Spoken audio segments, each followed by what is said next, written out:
Ну что, мы сегодня говорим о европейской схеме. Only. Я сейчас буду рисовать, я нарисую несколько вариантов европейской схемы. По сути, она одинаковая, это одно и то же, но на каждых бровях, к которым подходит европейская схема, она смотрится немножко по-разному. И, конечно, она нигде не может выглядеть одинаково, ну, разве что если вы ее откатали, и она у вас получается идеально, и у вас придет периодически будут приходить люди с аллопецией, то есть без бровей. То есть там вы можете делать ее так, что она будет прям похожа. Но вообще на всех остальных европейская схема выглядит на всех по-разному. Я хочу спросить вас, люди, мастера, кто был на прошлом вебинаре и смотрели ли вы первую серию и тренировались ли вы, получилось ли у вас. Мне несколько работ присылали несколько работ в директ и отмечали его, смотрели. Кстати, у нас сегодня будет поддержка? Да? На самом деле единицы пишут, что мне ничего не пришло, но вам пришло, поверьте. Вы просто не умеете пользоваться своей почтой, скорее всего. Ну вот прям 99,9%, что вам пришло. Поищите. Я очень хочу вас попросить писать вопросы только по теме, потому что мне, чтобы прочитать ваши вопросы интересные, правильные, хорошие, нужно очень большое количество всяких междометий перечитать. В том числе из-за этого я, когда начну рисовать и просто рассказывать, мы отключим комментарии и будем их включать минут за 5 до окончания каждого часа. И во время перерыва 5-минутного вы можете написать свои классные вопросы. И сразу после перерыва я буду на них отвечать. Хорошо? Мы вот подумали, решили, что это будет такой оптимальный вариант. Так. Ну что, давайте, наверное, начинать. Начинать рисовать. И первое, что я сделаю, это я начну вам показывать и рассказывать, как правильно и неправильно рисовать рисуя на бумаге прям вот каждую волосину. Видно всем хорошо. Так, буду рисовать несколькими карандашами. Как вы все знаете, вообще в каждой брови, в принципе, есть волоски, которые растут вверх и которые растут условно вниз. Естественно, есть и такие брови, где все волоски растут вверх, но я за все время встречала, может быть, пару раз от силы такие брови, и это довольно большая редкость. Так, красным буду отмечать, этим рисовать. Поэтому у нас в каждой брови есть линия, она в общем и целом воображаемая. Обычно во время обучения я ее рисую красным цветом, просто чтобы люди понимали, что вот она зона, где меняется направление роста волосков. В нашем случае не роста, а рисунка. Поэтому я везде буду рисовать эту линию красным цветом. Я рисую брови крупные, чтобы был виден каждый штрих для вас. Сразу буду рисовать по несколько пар бровей, чтобы была разница. В европейской схеме часто это для меня, это что полупрозрачно было. В европейской схеме мы очень часто рисуем волоски практически все вверх, и только некоторые вот в уголочке, в изломе, они растут вниз. Насколько большой кусок растет вниз, вы определяете сами. Если вы рисуете волоски размашисто, на большом расстоянии друг от друга, если в общем и целом бровь у вас лысая, то вы можете применять вот такую схему, как я сейчас вам нарисую. То есть волоски нарисованы на большом расстоянии. Запомните, и вы в принципе наверняка об этом знаете и догадываетесь, что чем на большем друг от друга расстоянии волоски, тем с большей вероятностью они не расплывутся. То есть кожа вокруг них не повреждена, и волосок останется в той борозде, в которую вы положили пигмент. Я прорисовываю красным цветом линию, которая меняет направление роста волосков. Обычно она у нас очерчивает внешнюю часть излома. Я привыкла сама, и многих мастеров, своих учеников прошу тоже начинать рисовать волоски из середины. То есть каждый волосок вы можете начинать из середины и вести его от себя, и вести его на себя. То есть середина волоска – это безопасное место, в котором вы, даже если чуть-чуть заглубитесь или там лишний штрих поставите, ничего страшного. Но внешняя часть ваших волосков, она должна быть прям очень тонкая и красивая. То есть вот у меня этот волосок, посмотрите, какой он формы. Он может быть таким, он может быть просто слегка полукруглым. То есть это в зависимости от того, насколько у вас, вам нужны пологие брови. Вот этот первый волосок, это линия, меняющая направление роста волосков, она у вас, в принципе, на коже должна быть практически незаметной. Ее не надо рисовать толстой, ее не надо прям очень тщательно обводить. Она просто линия, где у вас начинается направление роста волосков другое. Посмотрите, как я ее отрисовала, и все. Я дальше начинаю рисовать волоски. И смотрите, вот на этой третьей брови я сразу для себя и для вас определю, где у нас будет акцент. То есть в этой конкретно брови мы прорисуем яркой середину. То есть смотрите, примерно, если в масштабе это делать, примерно 5 миллиметров как минимум в головке брови у нас брови полупрозрачные, очень тонкие. То есть это та часть, которую очень часто мастера оставляют очень-очень воздушной в растушевке. Поэтому и здесь я это место оставляю и вам сразу говорю, и вы должны помнить об этом. Это зона, где вы прорисовываете либо очень тонкие волоски с одного раза, либо полупрозрачные такие рыхлые волоски, которые заживут еле видными. Идем дальше. Сразу я лично начинаю прорисовывать волоски из середины тела брови, вот в районе излома. Закрываю хвост, прорисовываю его и потом переезжаю на головку, потому что я веду линию всегда в основном на себя. Я так привыкла, мне так удобно, я так работаю уже, наверное, лет с самого начала, как начала, я работаю, ведя линию на себя. У вас есть вариант начать, сейчас я чуть-чуть ниже опущу. То есть я буду прорисовывать сразу такие пологие волоски. Смотрите, у нас есть точка в головке и точка в хвосте. Это точки, в которые тянутся все волоски своим началом и своим окончанием. Волосок не может, я сейчас сразу вот на нижней брови буду прорисовывать, волосок не может просто вот так пойти вниз и иметь направление вот такое вертикально вниз. Волосок всегда должен иметь направление, как бы воздушной своей частью стремиться в сторону вот этой вот точки в головке. Понятное дело, что он не может быть прям параллелен нижнему контуру, он опускается ниже, и как бы волной, если бы я продлила вот эту линию, то она пришла бы у меня вот сюда. Конечно, все это относительно, это не абсолютные правила, просто когда волоски уложены таким способом, вот так плавно изгибаются. То есть, по сути, я сейчас рисую наш самый стандартный, обычный долларообразный волосок. Помните, если кто был на прошлом нашем вебинаре, основные наши волоски – это долларообразный, S-образный и прямые. То есть вот у нас 3 типа волосков. По сути, S-образные у нас растут только в головке. Они там либо прямые, либо вот так слегка изогнуты. Все вот такие изогнуто сложные, долларообразные, они все в середине тела брови расположены.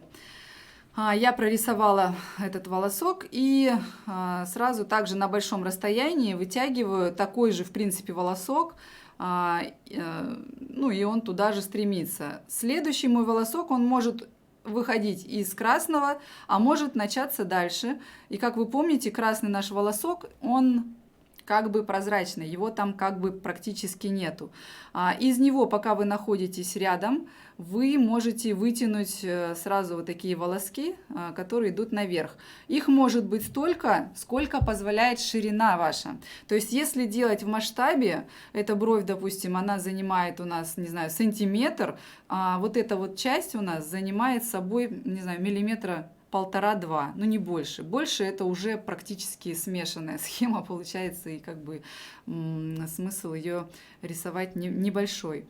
И также точно долларообразный волосок я прорисовываю в районе хвоста. Насколько они изогнутые или прямые, зависит от того, как вам удобно рисовать на конкретной брови. То есть, если она сложная, сложный рельеф, допустим, прям ярко выраженная надбровная дуга, то обычно на такой дуге сложно натянуть кожу, поставить пальцы и прорисовать красивый длинный размашистый волосок. Тогда вы можете рисовать их более прямыми. В принципе, можно вообще практически прямыми рисовать, это не проблема. Если у вас широкая, плоская надбровная дуга, то там вы можете размахнуться и рисовать так, как вам угодно, уже эти все изгибы соблюдая. Я, по сути, прорисовываю скелет. Смотрите, у меня в районе от середины брови и до практически кончика хвоста у меня всего 4 волоска поместилось, как вы видите. Обычно в бровь получается от, не знаю, от 5 до 8, в зависимости от ее длины и густоты расположения волосков. Насчитывается вот этих основных волосков, скелетных, скажем так. Но они скелетные постольку-поскольку. То есть, когда я говорю скелетный, это не значит, что он самый яркий, что его нужно обвести прямо от начала до конца, или что его нужно сделать обязательно толстым, а между ним все волоски, между ними уже какие-то полупрозрачные делать. Нет, скелетный это значит, что вы их прорисовали, и можете на соседней брови воспроизвести такое же количество вот этих основных первых волосков и такой же наклон повторить, чтобы просто у вас были достаточно симметричные слева и справа брови. Просят чуть-чуть пожирнее сделать, чтобы было видно. Дело в том, что я буду сейчас делать толще волоски, утолщать их, чтобы вам было понятно. Ну давайте я обведу. Контур я обводить не буду, он нам будет потом мешать.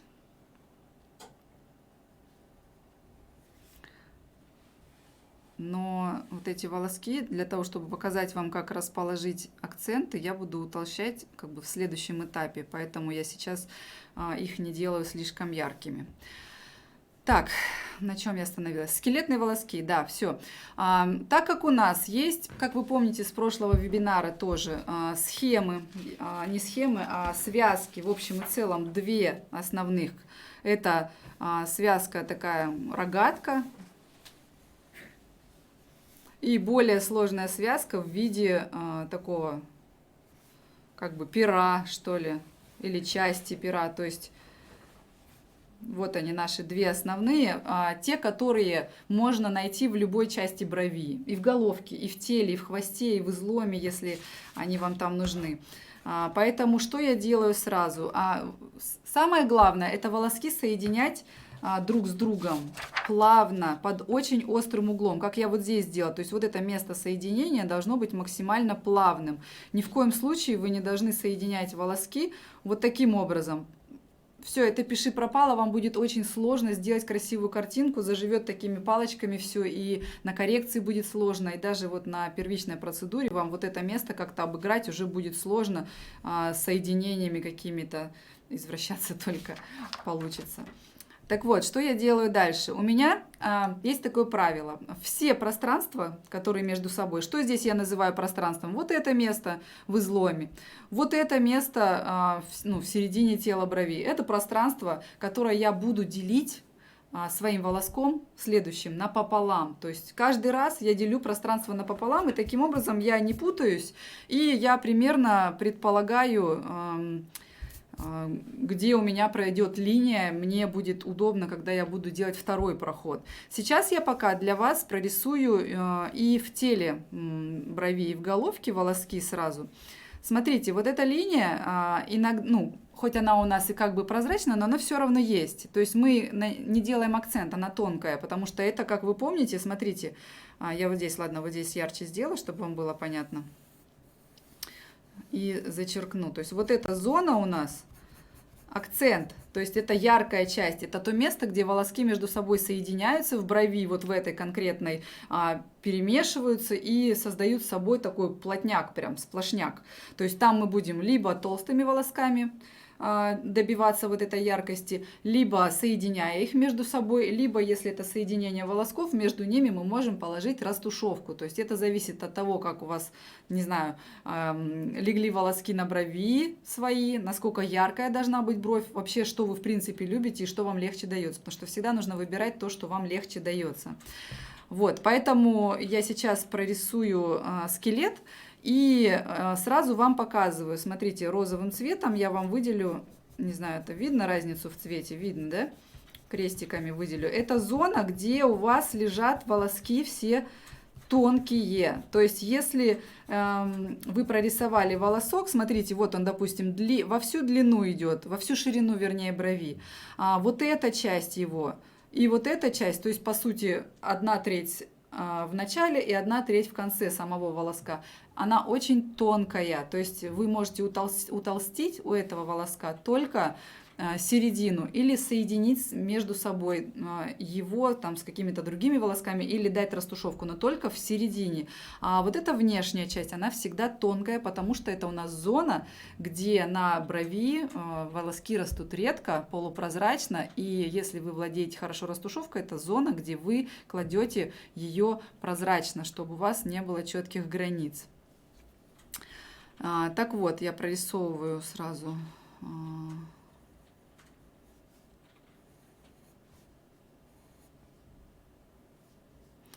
скелетные оставшиеся волоски. У нас их получается вместе с тем, что в головке, всего 7 штук. На соседней брови, соответственно, вы можете сразу прорисовать такие же волоски на таком же расстоянии. Мне это делать сложно во время съемок, потому что камеры стоят всегда с одной стороны. Я прорисовываю полностью одну бровь, потом переезжаю на другую. Но вообще вы можете сразу и слева, и справа рисовать вот этот скелет, чтобы у вас было одинаковое расстояние между волосками, и у них был одинаковый наклон. Вам будет так проще сохранить симметрию и не потерять форму.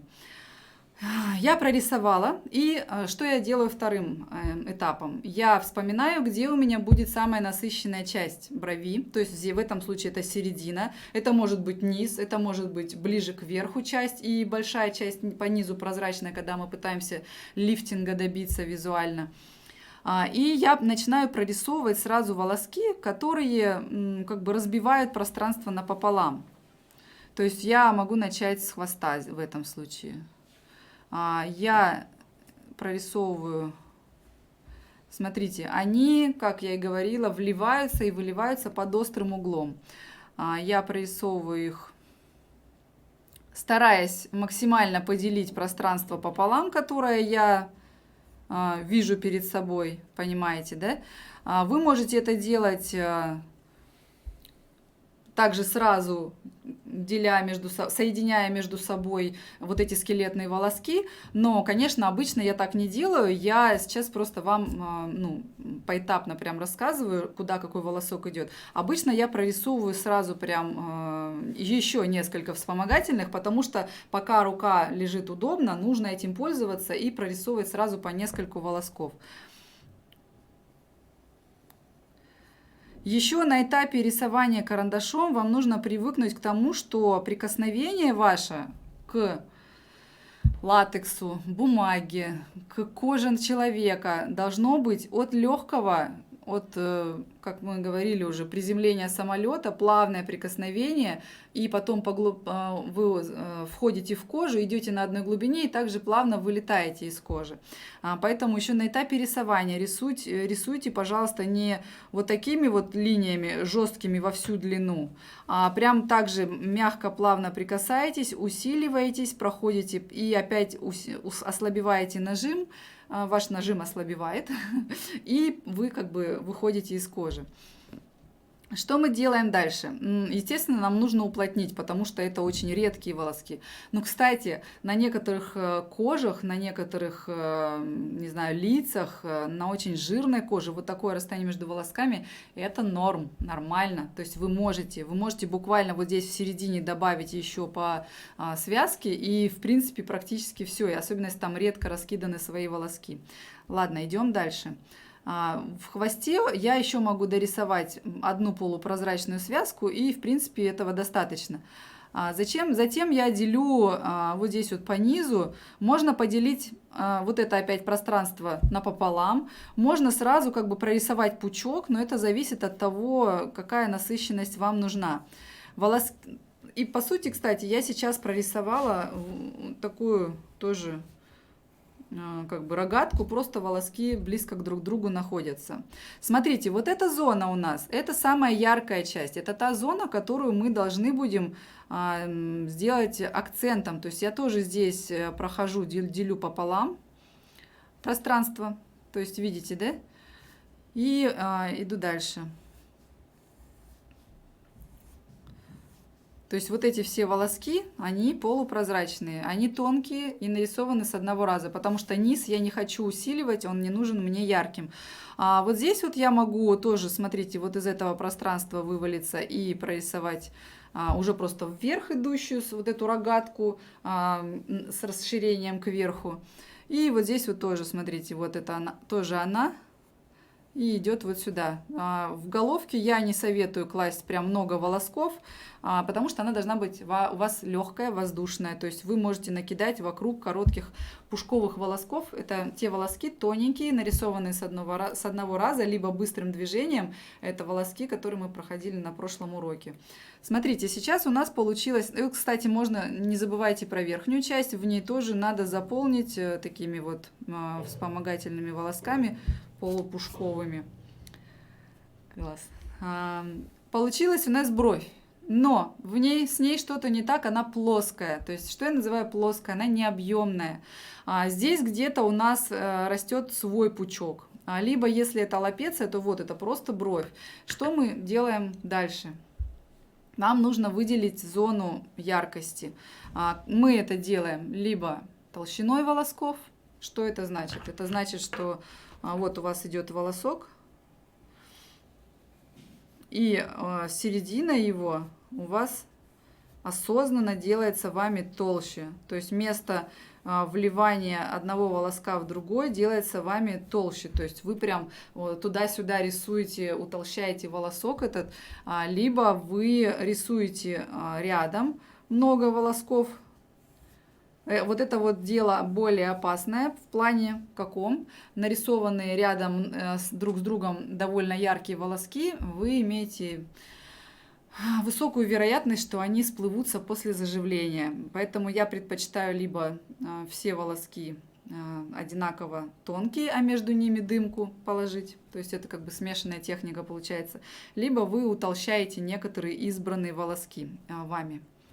Я возьму более темный карандаш, чтобы вам показать. Смотрите, красная линия, она уже как бы не имеет значения. По сути, я могу создать свой первый пучок, сделав ярче или толще вот эти волоски. Смотрите, один из них, это волосок, который у меня шел наверх. То есть я создаю связку, я создаю пучок. И вот эти вот волоски, которые выливаются из этого пучка, они у меня мною осознанно усиливаются. Самое главное не лезть вот в эту зону максимальной воздушности по нижнему краю, да и по верхнему тоже. То есть все окончания волосков, не забывайте, они должны быть очень тоненькими. Затем я перехожу к следующим выбранным мною ярким волоскам. Где-то я могу дорисовать еще один волосок. Усиливаю я не все волоски, потому что на самом деле много яркости вам не нужно. Я усиливаю избранные волоски в зависимости еще и от того, как у меня растет пучок на брови. Когда я усиливаю некоторые волоски, смотрите, вот это движение на вылет, то есть окончание у этого пучка, оно должно быть очень тонким. Оно ни в коем случае не должно заканчиваться резким таким треугольником. Сейчас нарисую. То есть это очень частая ошибка. То есть мастер берет, вот так прорисовывает. И даже если здесь он постарался и вывел тонкую часть, то вот эта часть очень жесткая, грубая, и это некрасиво. Это соединение толстых волосков, которое заживет таким бревном пятном некрасивым. Поэтому не делайте так. И я могу вот еще тут парочку волосков вытянуть. И, может быть, вот эти тоже, потому что это у меня, помните, да?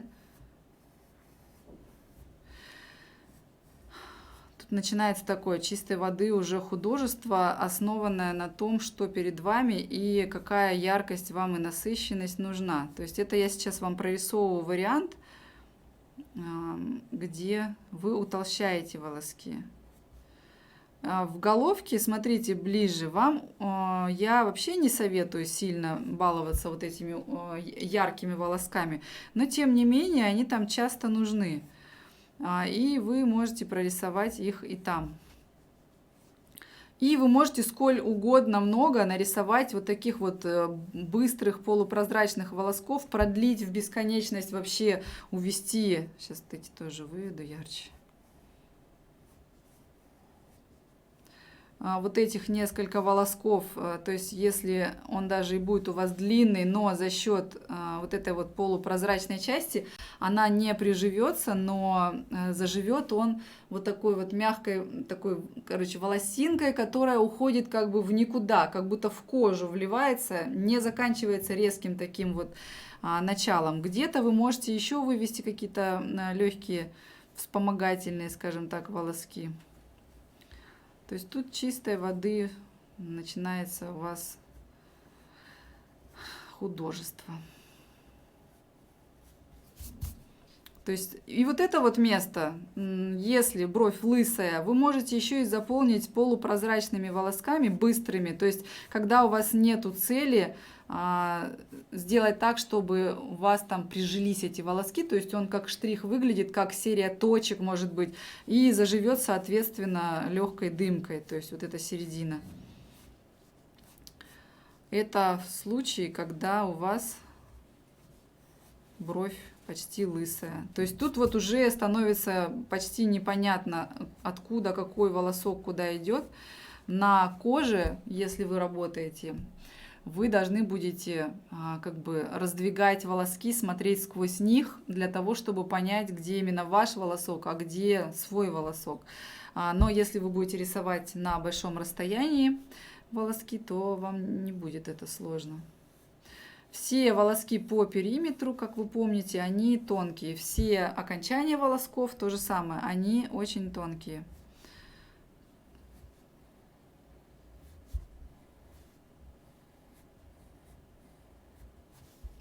Все, вот это треть у вас, ой, треть, где-то 5 миллиметров в начале, в головке брови у вас вообще полупрозрачные волоски. Чаще всего у клиентов волоски растут обильно вот в этой части.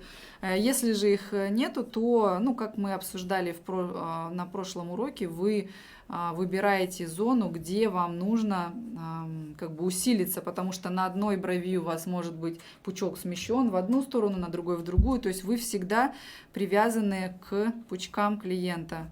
И только когда нет у него совсем никаких волосков, вы можете проявить самодеятельность.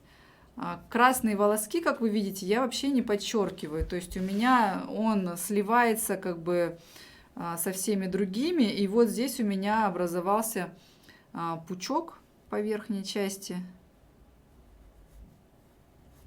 плавно переходящие один в другие волоски. И уже никому не понятно, где там у меня был этот первый волосок, если бы он не был красным. То есть вот она, ваша бровь. Как вы смотрите на нее? Рисуете вы близко, вглядываясь в кожу, видя линию на маленьком расстоянии. Оцениваете результат вы на большом расстоянии, когда вы смотрите на вашего клиента с большого расстояния, чтобы оценить насыщенность его бровей. Потому что близко вы не сможете понять, нужно ли вам еще что-то добавить или нет.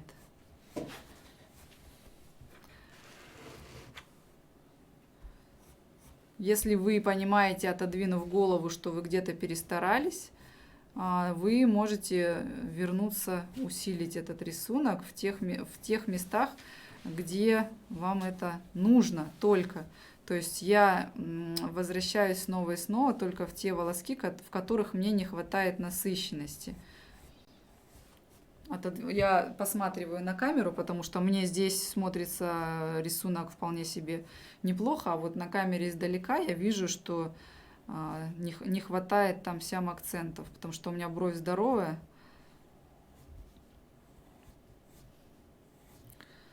Ну вот примерно в таком духе происходит ваше рисование европейской схемы. Я сейчас нарисую еще пару бровей, где они более вертикально расположены, где они, может быть, практически прямые. И поотвечаю на ваши вопросы, если что-то непонятно. Так, посмотрю вопросы.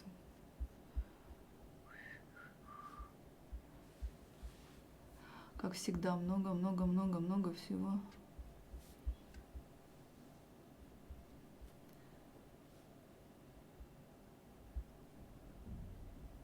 Так, народ, я не пойду прямо в начало, там много всяких междометий, запись пришла, все. Если кому-то одному пришла, значит, она точно всем пришла. Смотрела, но не пробовала. Кстати, как можно и в какие сроки сдать экзамен, чтобы получить сертификат. Вы можете в течение года сдать экзамен, вас никто не торопит. Вы в любое время, когда поймете, можете это сделать. Вот, кстати, тоже смотрю на экран, понимаю, тут надо волосик, там волосик. Вот в рисовании волосков очень главное вовремя остановиться и не сделать бровь прям слишком яркой, слишком много волосков, когда вы понарисовали. Потому что, как вы помните, начинали мы тут с 7 основных, а сейчас здесь уже довольно много волосков.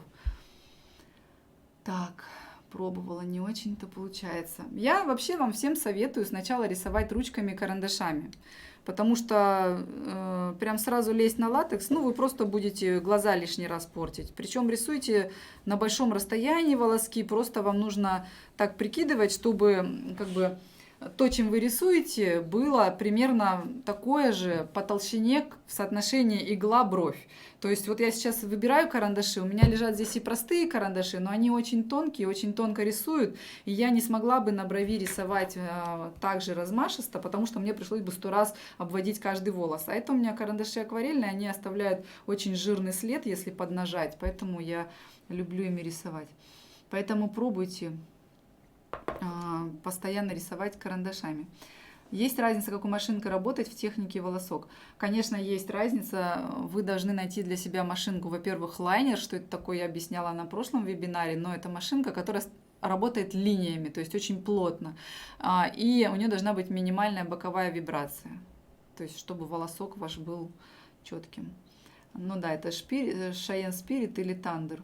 Девочки, подскажите, как побороть страх за бесплатно делаю бабушкам. Мне все нравится, за деньги ужасно боюсь.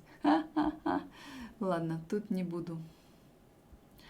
Формы бровей я всегда рисую полупрозрачно, чтобы они были видны, в принципе, только мне, потому что потом они отвлекают, и контур, который нарисован ярко, я вам всегда тоже рекомендую, и всем своим студентам, рисовать контур полупрозрачно, потому что, когда он яркий, вы не видите, как и где вы заканчиваете свои волоски, а так как они у вас заканчиваются полупрозрачно, то вы просто не поймете. Но на самом деле вы должны как бы форму брови, ее внешний и внутренний контур создавать вот этими тонкими окончаниями ваших волосков.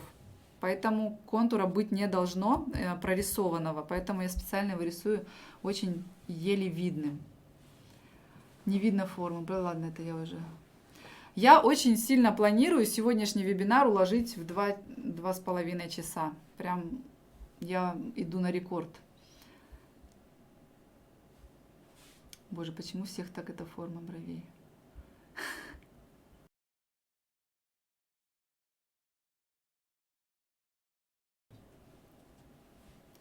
Чем мы рисуем эскиз на клиенте? Мы рисуем эскиз на клиенте карандашом, тенями, чем угодно. Об этом я говорила на прошлом вебинаре. Но я обычно рисую обычным косметическим сухим карандашом, который я затачиваю как лопаточку. И я рисую либо контур, либо затачиваю его обычным вот таким вот способом, когда он острый, и рисую им, как напыляя форму просто. Но я очень много постоянно рисую во всех эфирах, поэтому можете посмотреть. Так. Работа на модели будет, да, конечно, сегодня я вам ее покажу тоже. пошагом. Так, боже, сколько лишних сообщений. Народ, я не могу, просто мне в лицо светят лампы, и читать вот эти сообщения, которые не несут никакого смысла, это прям очень тяжело. Поэтому пишите, пожалуйста, прям сообщения такие четкие, текстами. Скажите, пожалуйста, как вы сидите, когда клиент? Ага, я сижу сбоку клиента, потом из-за его головы, и потом как бы в районе хвоста. То есть я езжу вокруг головы клиента. Я сейчас нарисую вам еще брови. Давайте я нарисую большие брови. Больше. Нет, у меня камера вертикально расположена. Ладно. Давайте я нарисую чуть более яркий контур.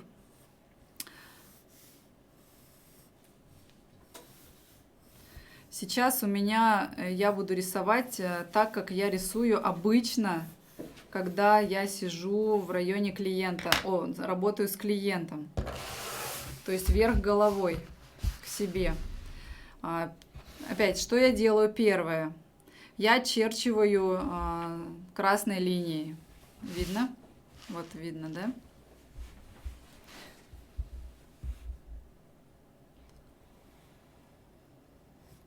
Она просто очерчивает внешний треугольничек, где идут небольшие пушковые волоски, поэтому эта линия всегда полупрозрачная. Причем, когда вы начнете работать на клиентах, вот эта зона, где у нас сосредоточена яркость, в ней вы пробуете нажим, в ней вы рисуете такие коротенькие волоски, пробуете, стираете, чтобы не повредить форму, вы должны убедиться, что вы почувствовали именно эту кожу, чтобы потом уже ввести уверенный волосок. Потому что если вы воткнете в районе контура, там, где должна быть воздушная часть, иголку, и поведете, сотрете и поймете, что это было слишком глубоко, слишком ярко, и плюс это как бы внешняя или внутренняя воздушная часть, это будет уже непоправимо. Если вы это сделаете в середине, то есть я имею в виду заглубитесь немного, то там, смешавшись со своими волосками и с большим количеством нарисованных, это может быть даже и не видно, клиент не заметит, если вы где-то заглубитесь. Поэтому, заглубляется, в принципе, даже опытные мастера, ничего в этом страшного нету. Смотрите, как можно очертить. Я вот здесь вот прорисую больше. То есть ваша европейская схема может быть такой. То есть когда у вас этот волосок прям большой. То есть когда у вас бровь вот в этой части может быть широкой. Сейчас я сразу прорисую еще и бровь вам, где нету этого уголка. Где бровь тонкая. То есть где все волоски идут вверх. Так тоже бывает, на тоненьких бровях вот этот уголок прорисовывать вообще совершенно нету смысла, потому что его клиент не видит, вы не видите, а работа лишняя вами будет совершена. То есть как только я прорисовала вот этот волосок, я сразу тут же прорисовываю вот эти вот волоски, которые у меня с собой образуют контур, уголок. Я могу прямо из него вывести. Могу от головки начинать прорисовывать. Чем опасно прорисовывать от головки сразу? Потому что вы можете заиграться и начать вести линию, которая придет прям точно к вашему этому волоску, и соединение получится в виде такого треугольника прямо у контура. Поэтому я вам рекомендую как бы вот из безопасного места, вот отсюда примерно, выводить волосок и вести его уже в сторону головки, как обычно, как я и говорила. Все волоски мягко соприкасаются между собой. Каждый следующий как бы чуть сильнее наклоняется в сторону крайней точки в хвосте. Если вы бы сидели сейчас там и у себя рисовали то же самое, прям за мной повторяя, это было бы прям отлично, потому что это всего-навсего карандаш и бумага, и вы можете прям сразу повторять все эти движения. Смотрите, вот он как бы S-образный, но вот этот кончик небольшой, у него все равно стремится в сторону, если его продлить. Вот, смотрите, они все стремятся вот сюда, в сторону вот этой вот головки, как бы таким полукругом, если их соединить, вот таким. Они не идут вот сюда вниз, потому что это будет выглядеть как щетина по нижнему краю, не очень красиво. То есть мягко, полупрозрачно они все стремятся в сторону головки. Сразу прорисовываю вот эти рогатки, о которых я говорила. Они могут соединяться недалеко от внешнего контура, но самое главное оставить там хотя бы миллиметр на воздушную часть, потому что хвостик иногда бывает тонким, клиенты некоторые настаивают на том, чтобы он был прямо очень тонким, поэтому имейте в виду.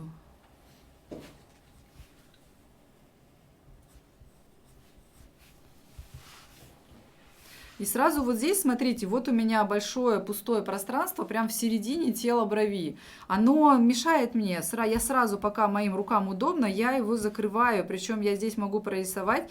Видите, это как бы я сейчас закрыла его полностью, но на деле это та наша веточка, или как ее назвать, перышко, которая основная связка, которую мы прорисовывали в прошлый раз. И здесь я уже без фанатизма прорисовываю тоже волоски. Старайтесь не вытаскивать их прям вот оба, вот эти два волоска из середины. То есть вот здесь вот может образоваться такой глухой треугольник. Может вам это и не мешать, но в некоторых случаях он выглядит довольно жестко и видно его слишком хорошо. Поэтому будьте аккуратны. То есть вот эти волоски вытаскивайте, один из того, который ближе к нижней части, а один из того, который ближе к середине. Вы можете провести его и бросить просто в воздухе. Не обязательно соединять волоски между собой. То есть, опять, это зависит от того, какая у вас задача, насколько у вас перед вами там густая бровь лежит, или много пучков, или надо ее прям сильно усилить. Потом снова, смотрите, я могу вывести, начинать вот прям из нижней части и полого вводить вот сюда в соседний волосок. Сразу по ходу дела усиливая вот здесь вот в середине те, которые мне будут нужны более яркими. Я вот сюда свожу, как бы не обращая внимания на красный волосок. И здесь же я могу сразу такой как бы тоже пучок образовать из волосков, которые создают уголок.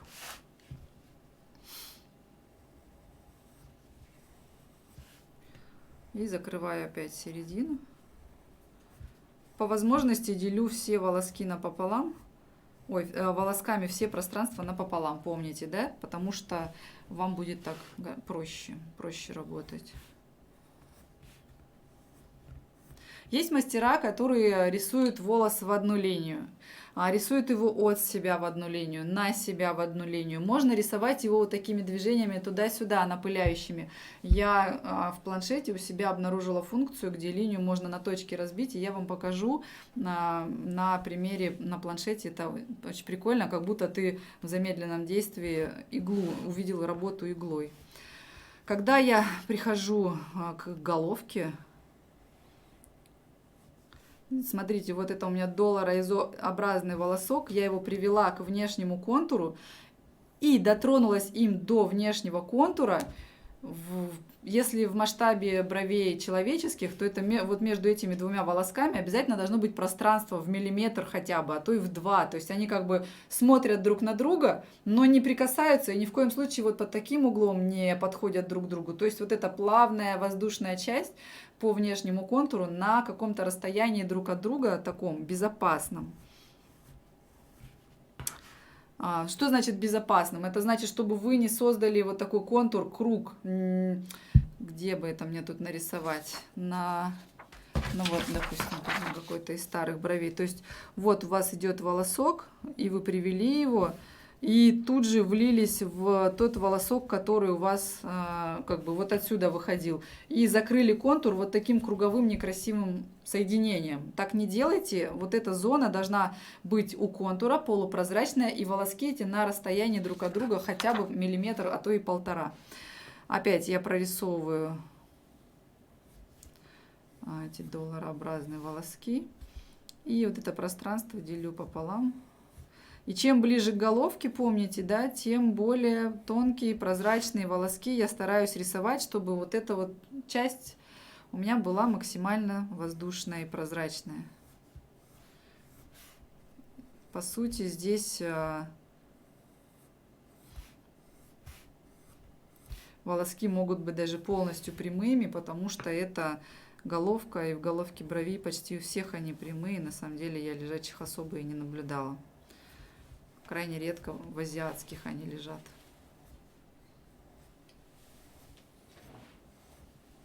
А кто был на прошлом вебинаре? Было полезно, когда я прорисовывала на клиентах, вплетала прям в клиентов волоски, вот эти вот брови. Рисуете? Класс, хорошо. Про коррекцию я чуть позже, я сейчас поотвечаю на эти вопросы. Смотрите, здесь у нас получился акцент по верхней части, видите? Смотрите, вот здесь я прорисовала, я даже, чтобы сейчас без конца их не... Ну ладно, могу и толще сделать, могу заполнить вот это вот место. То есть вот у меня здесь вот это соединение, я сейчас его быстро ярче сделаю. То есть все, у меня акцент пошел наверх, вот здесь у меня в середине брови более яркие тоже волоски. И у нас получается такой визуальный лифтинг, реально, когда у нас у клиента низко лежащие брови, и когда мы можем это сделать, можно прям вот так приподнять. Я это делала уже много раз на моделях, показывала, как это делать. А вот здесь, когда я разделила пониже вот этой линии, как бы линия насыщенности автоматически опустилась у меня в середину брови, потому что в некоторых случаях наверх задирать как бы смысла нету, мне нужно играть, бывает, яркостью на левой и на правой брови в районе середины, то есть на одной чуть ниже, на одной чуть выше, это когда у нас асимметричные пучки какие-то. Пойду сейчас на следующую бровь. Вот здесь вот можно тогда прорисовать более сложный уголок, то есть я прям с него могу начинать, то есть вот у меня эта линия идет, у меня может пара волосин войти сюда. И вот здесь вот в районе излома у меня может прорисоваться такая самостоятельная еще одна связка, тоже как бы как веточка. Видите, да? Вот эти волоски, как вы помните, всегда прям тонкие, воздушные, потому что они на контуре. И начинаю тоже прорисовывать. Так как у меня это волос первый, видите, откуда начинается? Практически из головки. То есть эти все, значит, у меня волоски уже вертикальными особо быть не могут. То есть я такие прорисовываю схемы, когда волоски лежат как бы плоско, но все равно они не идут вниз. То есть они все плоско, но идут все в район как бы излома, стремятся, и потом уже только в хвостик. То есть у них нету, по сути, вот этой линии, которая меняет направление, как в смешанной схеме, когда она идет в середине. Сколько клиентов, столько и, конечно, бровей.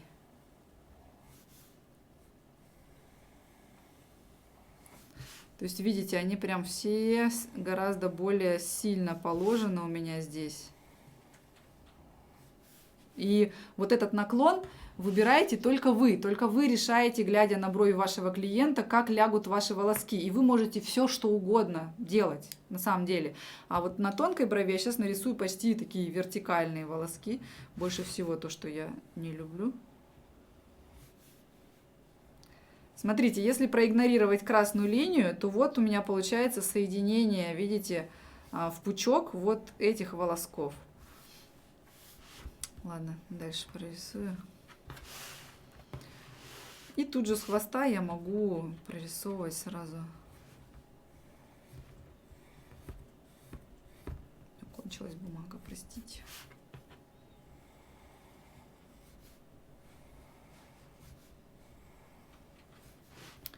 На клиентах ваших вы, не теряя времени, должны прорисовывать по нескольку волосков, пока удобно лежит рука. То есть пока вы натянули кожу, вы рисуете несколько волосков, пока вашим пальцем удобно, пока линия у вас уверенная.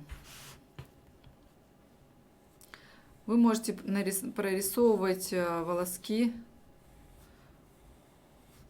по очереди. Можете начинать рисовать из яркой части, из той, где у вас насыщенность максимальная будет. То То есть тоже как вам удобно. Как бы некоторые студенты у меня, они не могут сразу понять, где будет насыщенность, и мы прорисовываем тогда основные скелетные, а потом уже вокруг все заполняем тоненькими. Плюс иногда это полезно, потому что прорисовывая яркие волоски, как бы рука начинает чувствовать, вы понимаете именно эту кожу, и потом уже вы абсолютно уверенно идете к волоскам, которые лежат у контура внешнего, внутреннего или у головки, чтобы, не дай бог, там не воткнуть иглу или не провести слишком яркий волосок, который все испортит. То есть я сейчас, видите, прорисовываю такие обычные веточки, вот такие. То есть у меня вот эти волоски, вот они вот таким образом идут, очень просто полого.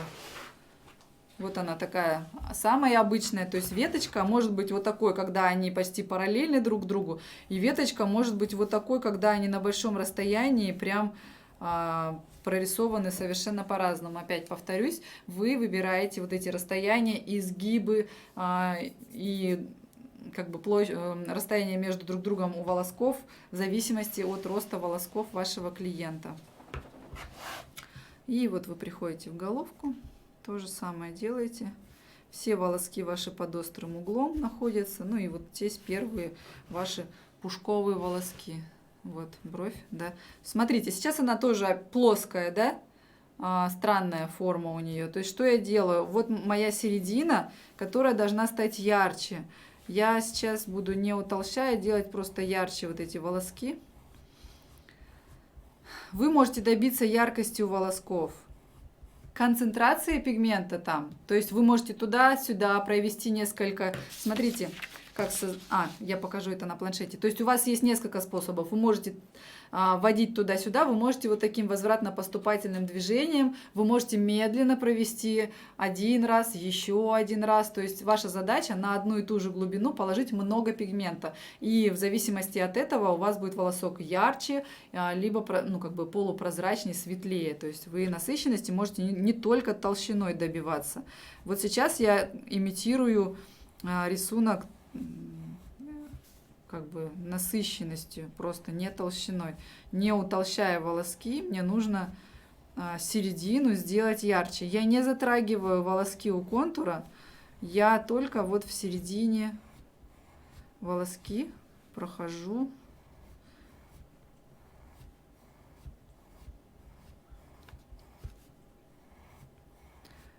Видите, я стараюсь сделать так, чтобы мои скелетные волоски, они как бы переставали жить сами по себе. Вот когда они раз, два, три, четыре, пять, они четко видны, и вокруг них какие-то пустоты, то есть я от этого ухожу.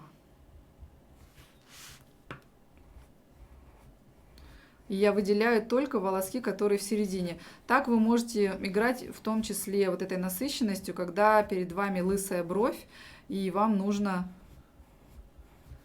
ее усилить, как бы объемной сделать, чтобы она была живая, чтобы она казалась клиенту объемной.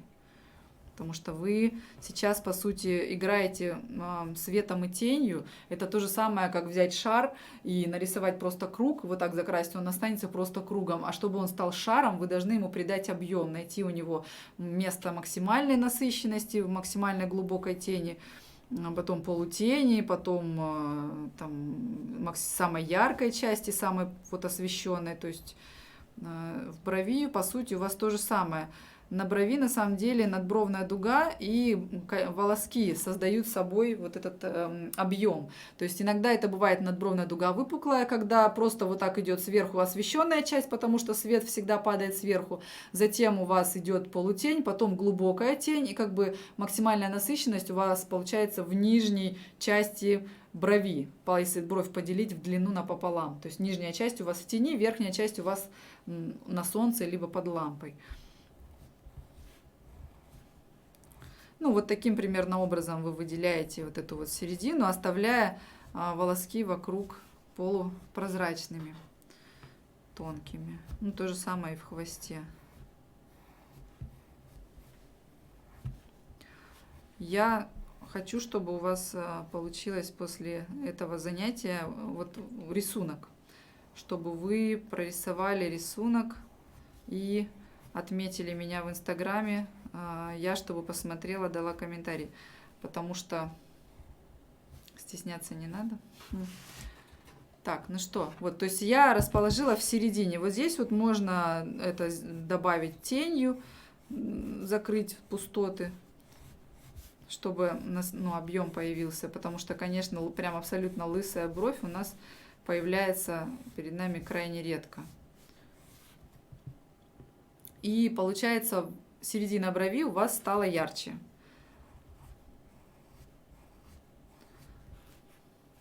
Понимаете, да? То есть вот здесь мне бы даже хотелось сейчас еще подстереть. Просто если я подсотру, то вам перестанет быть видно бровь эту. Она станет недостаточно яркая, чтобы вам было видно.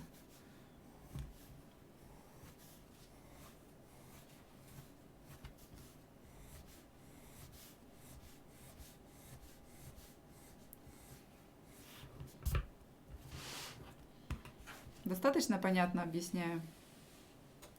Так, и последняя у нас схема – это европейская схема без уголка, когда просто все волоски у нас растут вверх. Тут вы можете начинать прямо с головки, особенно если вы кожу почувствовали. Все волоски у нас тянутся вверх, каждый следующий у нас слегка наклоняется. Они все у нас, видите, долларообразные.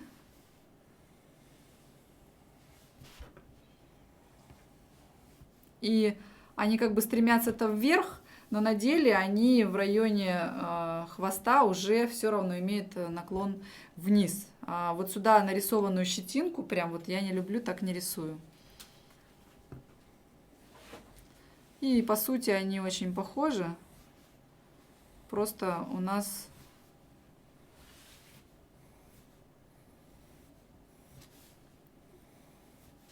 эта бровь более тонкая и без уголка.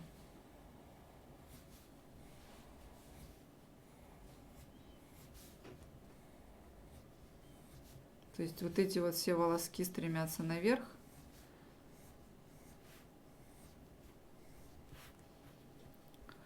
И стёрки у меня нет. Короче, вот такая бровь. Это только если узенькая бровь. А так я европейскую люблю прорисовывать вот с этим вот уголком. Такая бровь гораздо красивее получается и реалистичнее. Так, ну что у нас там со временем? Мы сейчас уйдем на перерыв. После перерыва я отвечу на ваши вопросы. А потом мы включим видео и будем смотреть процедуру с комментариями, потому что на самом деле интереснее, конечно, смотреть как на коже, какие можно мелкие ошибки совершить, как их можно предотвратить. Я сейчас буду об этом очень подробно рассказывать. Так.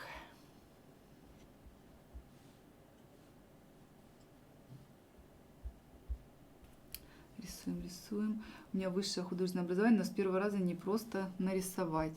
Получается кровеносная система. Вот бы иметь шпаргалку, схему, скелет по каждой укладке. Я думаю, что, видимо, все-таки придется делать какие-то скелеты, которые надо скачать и укладывать на клиента. Но дело в том, что когда шпаргалка, мастер начинает слепо срисовывать ее и применяет не там волоски, когда, короче, в неподходящих случаях вот эту схему шпаргалку применять пытается, и это не всегда очень хорошо и красиво смотрится. Так. В курсе волосок, карандаш легко рисовать такие длинные скелетные волоски. Я на клиенте покажу. Вот такие длинные скелетные волоски, если бровь позволяет, я рисую с одного прохода. И часто я рисую, переставляя руки. Я провожу, переставляя руки, натягиваю кожу, еще провожу. То есть это зависит от ширины брови и от самой надбровной дуги. То есть насколько удобно. Я покажу. Я покажу в одном... Довольно широкая бровь будет сегодня европейская, вы на ней посмотрите. Онлайн волосок. Так что из-за схемы ваш курс еще покупать? Нет, на самом деле курс онлайн-волосок покупается из-за того, что вам куратор будет помогать, подсказывать и 2 месяца с вами работать. Там дело не в том, как вы научитесь рисовать схему, а дело в том, как вы научитесь рисовать волосок в разных направлениях. Все, давайте встретимся после перерыва.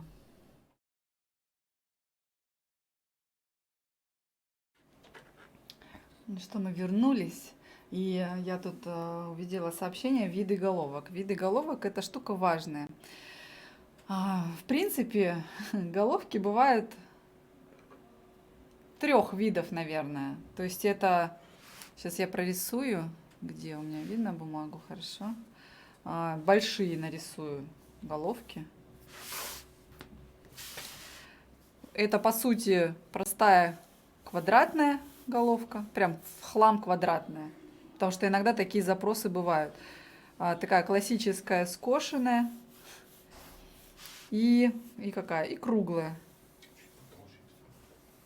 Я их рисую не так сильно ярко видными, потому что саму форму мне нужно создавать волосками. Вы не увидите форму, если я не прорисую ее ярко.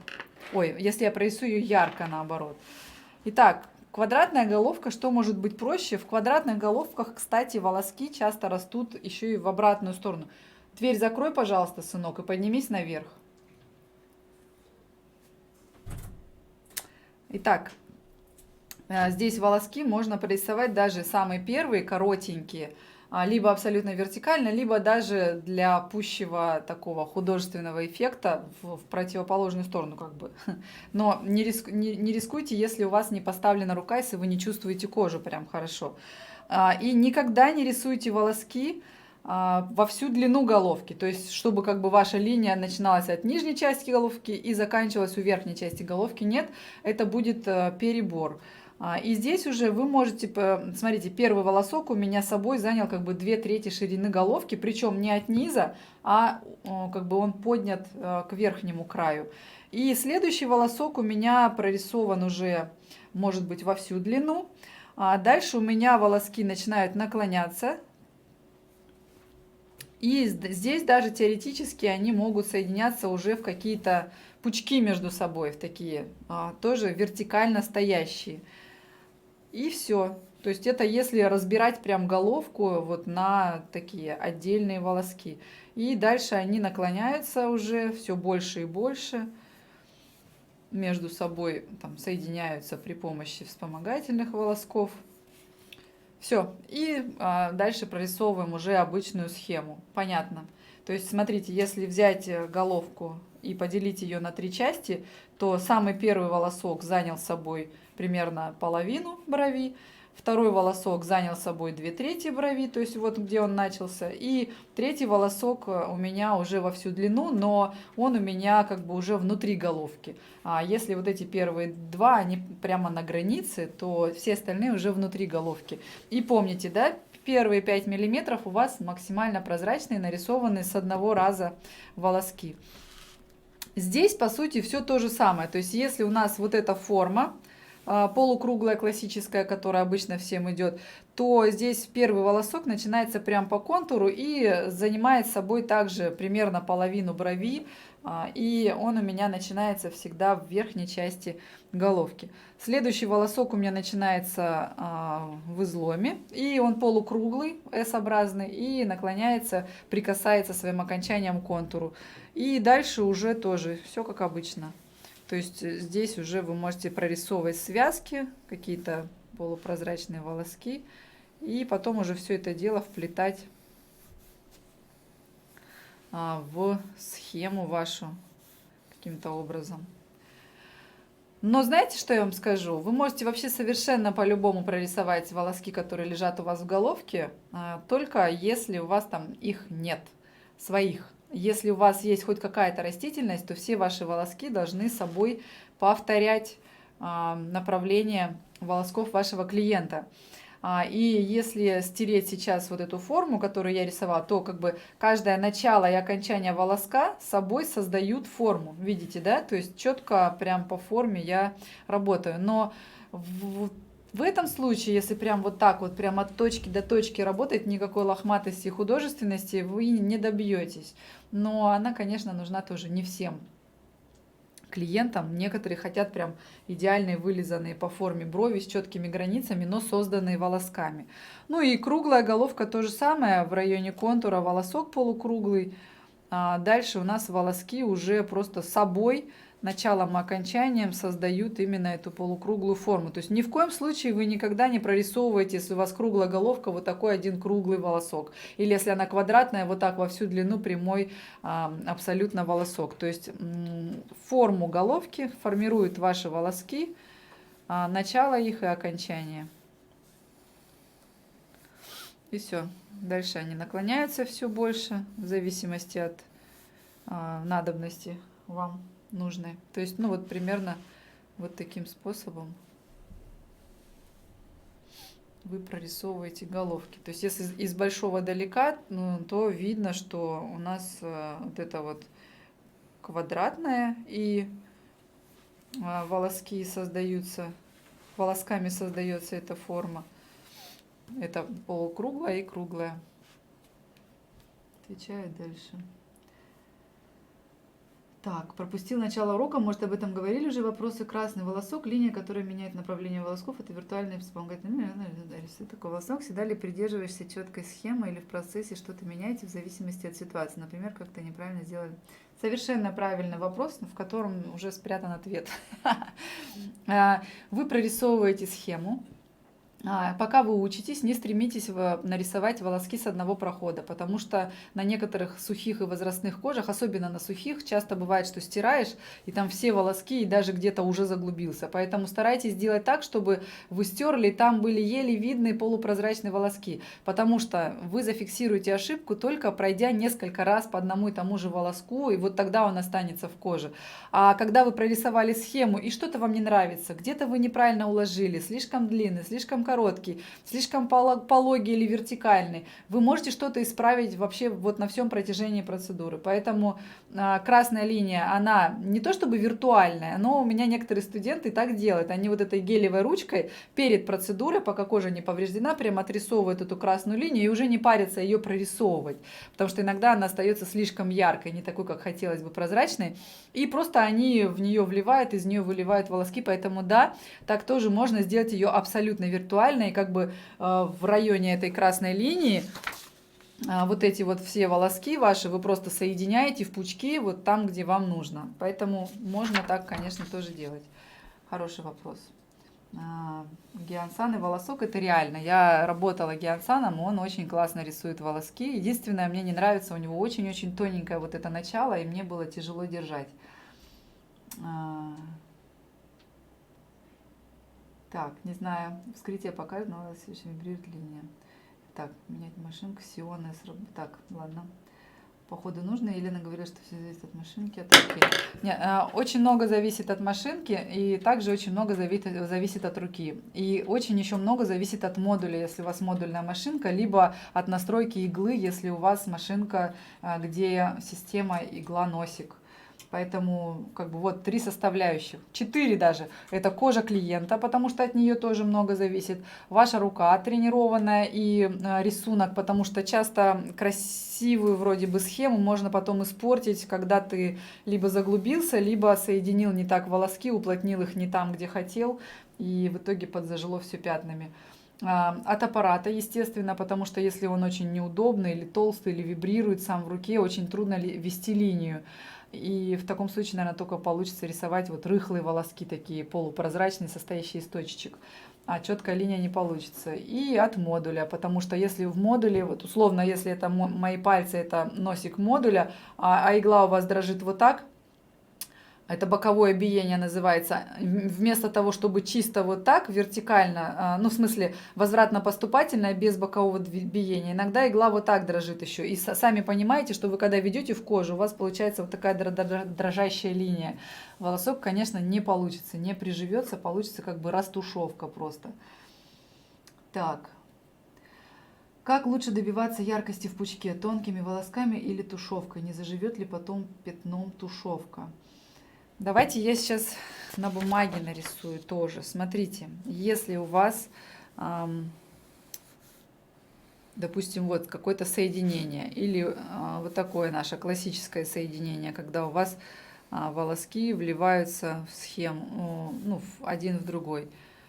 Если вы делаете растушевку правильно, то есть у вас, по сути, не классическая растушевка, когда вот так вот вы быстро машете, а у вас такой более быстрый волосок. То есть вот эту зону вы заполняете вот такими движениями. Если волосок вы ведете, допустим, на 4, 6, на 8 секунд, это зависит от аппарата, лайнер он или не лайнер, то вот эти волоски вы ведете в 2 раза больше. Вы как бы ими заполняете середину, не трогая вот эти ваши основные волоски, чтобы они все-таки остались видны, чтобы они не поплыли. Как нельзя? Нельзя ни в коем случае вот такими вот движениями размашистыми закрывать волосок или вот как-то его вот так травмировать, потому что вы повредите его края внешние, и, конечно, он не заживет так, как вы хотите. То есть волосок это и так капризная техника, и чем меньше повреждена вокруг него кожа, тем с большей вероятностью, как вы помните, он приживется линией.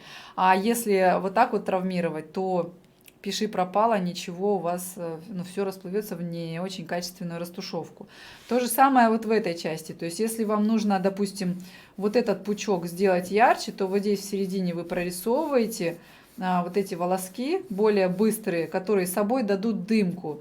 А вот здесь, допустим, вы можете прорисовать один волосок и все, и как бы эта зона уже пошла у вас быть такой полупрозрачной. А вот здесь вам нужно, вы можете вот еще вот здесь вот сделать растушевку, и у вас как бы получится вот эти самые локоны условные. То есть вам-то на деле что нужно? Нужно сделать так, чтобы осталась насыщенность и осталась видимость волосков. То есть вот эти волоски у вас более плотные, более четкие, а между ними у вас дымка. И в таком случае заживет нормально, вполне себе хорошо.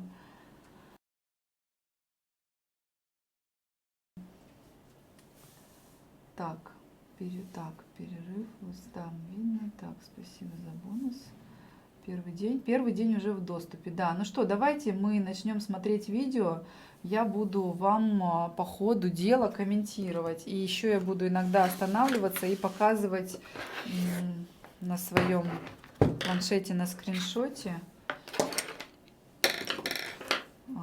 как у нас...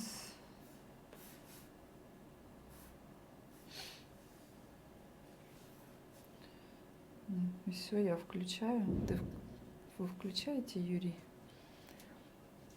Все, поехали.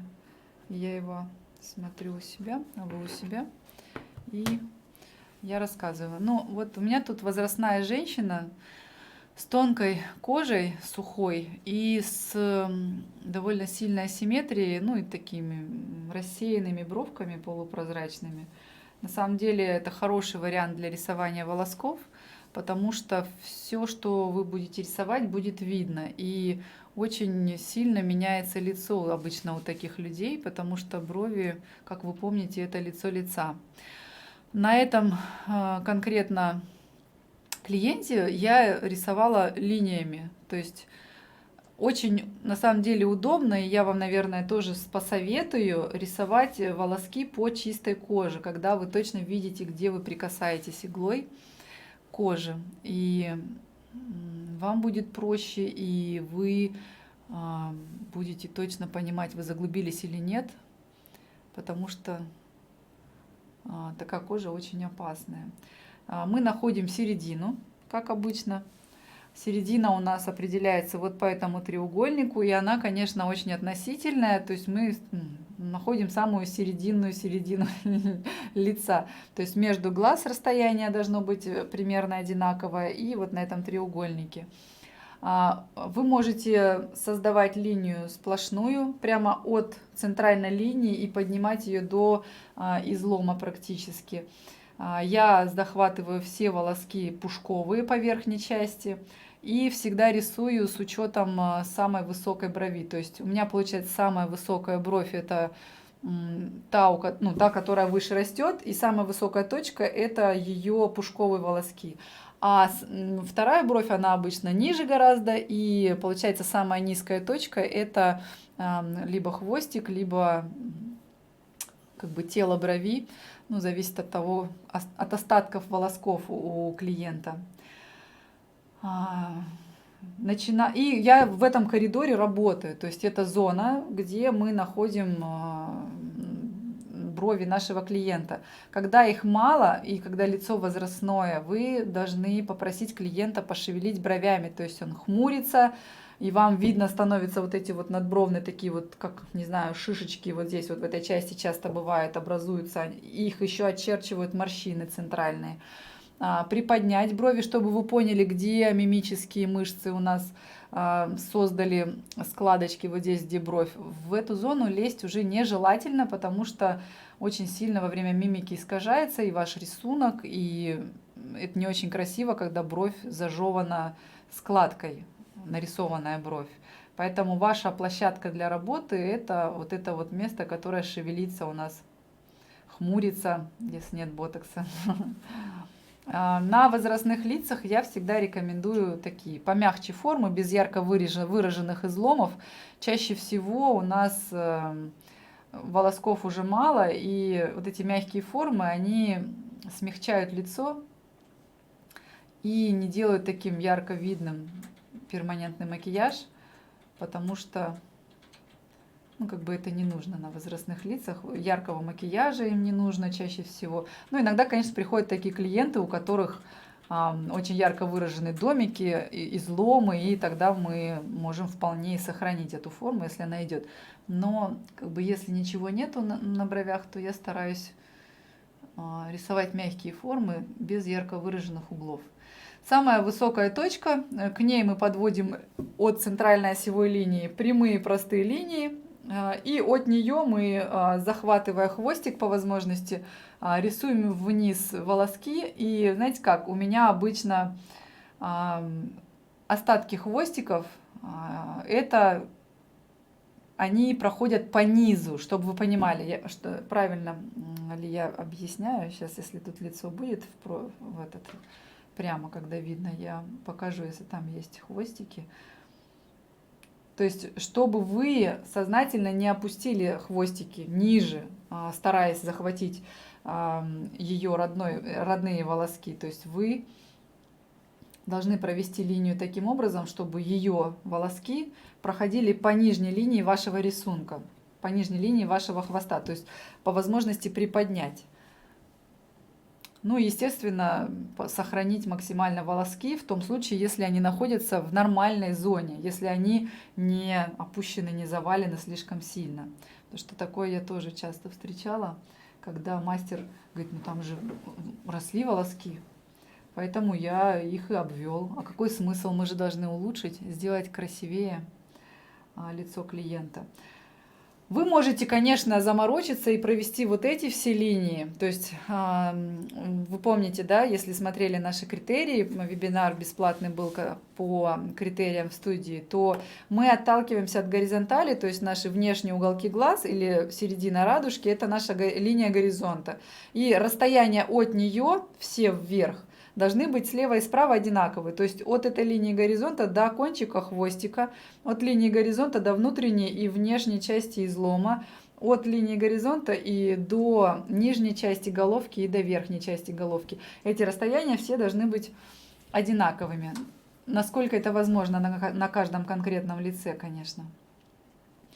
Вот, поэтому теоретически вы можете провести еще и горизонтальную линию, но это усложнит. Либо вы можете просто взять лист бумаги и просто вот так приложить кончиком глаз и вот так, боже, что с моим голосом, кончиком глаз и потом поднять до головок и потом поднять до изломов, до хвостов, просто как бы проверить, они параллельны эти линии, то есть вот эти точки между собой или нет. Это если заморачиваться прям по геометрии, но на самом деле я очень спокойно отношусь к асимметрии, к небольшой, потому что, в принципе, у нас и глаза на разном уровне, и нос скошен, и если добиться того, что брови друг друга относительно идеально симметричны, то все остальное лицо, оно несимметрично, и это будет бросаться в глаза. Поэтому мы всегда ищем какой-то баланс, что-то такое среднее во время рисования. Но также, когда вы рисуете вот такими простыми прямыми линиями, вы всегда можете замерить я рекомендую это делать вот так на вытянутой руке. То есть вы вытягиваете руку, ногтем отмеряете ширину, допустим, длину тела брови слева, смотрите, такая ли она справа.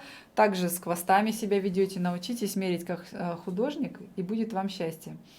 Потому что когда мастер прикладывает и замеряет, то слева и справа может быть совершенно одинаковое расстояние, но выглядеть будет абсолютно несимметрично, просто потому что разные надбровные дуги, и вы как бы визуально асимметрию усилите только. Также я рекомендую щипать волоски до начала процедуры, потому что пинцетом лезть в поврежденную кожу многие мастера во время процедуры щипают. Ну, иногда такое тоже случается, но тогда вы должны оборудование свое стерилизовать, потому что оно у вас побывало в зоне поврежденной кожи. Вот. И получается, смотрите, вот на этой клиентке видно, что ее левая бровь ниже, и она проходит как бы в середине брови, а ее правая бровь, она прям выше и практически по верхнему контуру проходит. То есть мы эту асимметрию стараемся выровнять немного. И в ее случае хвостов нету, а волоски в теле брови растут вверх, поэтому я выбрала европейскую схему, и причем она просила пошире. Вот в этом случае я фиксирую бровь просто фиксирующей пудрой, потому что я знаю, что на такой коже все прикосновения остаются, и как бы нет надобности обводить ручкой, чтобы бояться потерять эскиз. Но, допустим, когда вы только начинаете работать, вы же не уверены, когда вы только первые волоски свои будете делать, вы не уверены, что положили, вы будете много стирать, поэтому в самом начале, конечно, я рекомендую обводить красной ручкой. Смотрите, как много я делаю вот этого как бы движения в начале движение волоска в начале того, когда я его прорисовываю. На самом деле это движение, оно в воздухе, то есть я примеряюсь, я не дотрагиваюсь до кожи, я в воздухе нахожусь, постепенно опускаюсь, и потом, когда дотронулась, уже веду эту линию. Ни в коем случае не втыкайтесь в кожу и не проводите линию. И вот это вот ваше движение должно стать привычкой, то есть вы провели в воздухе, чуть опустили, еще чуть опустили, дотронулись, почувствовали легкое-легкое прикосновение пальцами, которые кожу натягивают, и тогда уже ведете вот так одним движением. Можете его усилить, можете его провести с одного прохода, то есть это зависит от того, как у вас себя кожа дает обратный отклик. Здесь я натягиваю, здесь кажется, что я как бы и не натягиваю, но кожа на самом деле натянута до хруста прям, всегда, очень сильно натянута. Чем сильнее натянута кожа, тем, кстати, выключим пока комментарии, включим их попозже, в конце часа. Чем сильнее натянута кожа, тем четче будет волосок, и тем он лучше будет ложиться. Запомните это. Как бы вы ни натягивали во всю длину брови, она должна быть натянута максимально сильно в том месте, где вы прикасаетесь иголкой к коже. И получается, эту бровь я натягиваю рабочей рукой правой. То есть я вот эти пальцы ставлю и ими натягиваю кожу. Они у меня стоят плоско, там мизинец даже не видно, он прям под кулаком. Но тут, видите, да, две камеры, из двух ракурсов, в принципе, хорошо видно, как руки стоят. Просто кажется, что я просто прикасаюсь к коже, но на самом деле очень сильно кожа натянута всегда. Это залог тонкого волоска и того, что он ляжет у вас прям вот с одного раза и быстро. Помните, да, я провела эту нашу виртуальную линию, провела сразу пару волосков на большом расстоянии друг от друга и соединяю их вот вспомогательными условно волосками. Помните, что не обязательно прям от волоска до волоска. Иногда из-за этого, я сейчас, кстати, поставлю на паузу и скриншот сделаю, нарисую вам. Очень часто из-за этого получаются такие, мастер стремится сделать с одного раза, все есть, да? И у него получаются такие, сейчас увеличу, вот, то есть вот волос, и вот такой прям N-образное соединение с жесткими вот этими прикосновениями. Он начал от волоска и закончил волоска, и они все такие параллельные друг другу потом получаются. Вот эти, блин, у меня очень толстая линия, сейчас я уменьшу ее.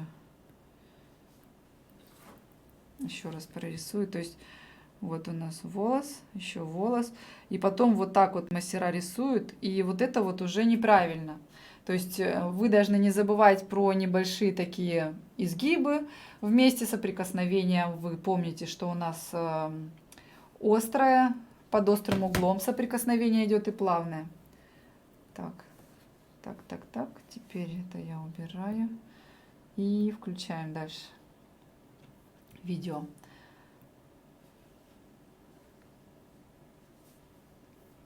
Все пошло, да?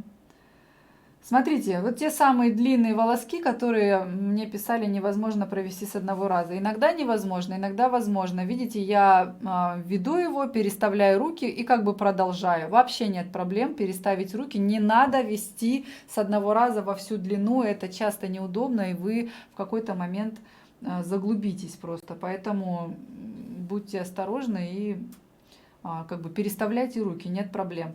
Потом, смотрите, мои пальцы совершенно не трогают эскиз, они всегда вокруг. То есть у меня эскиз остается до самого конца работы нетронутым.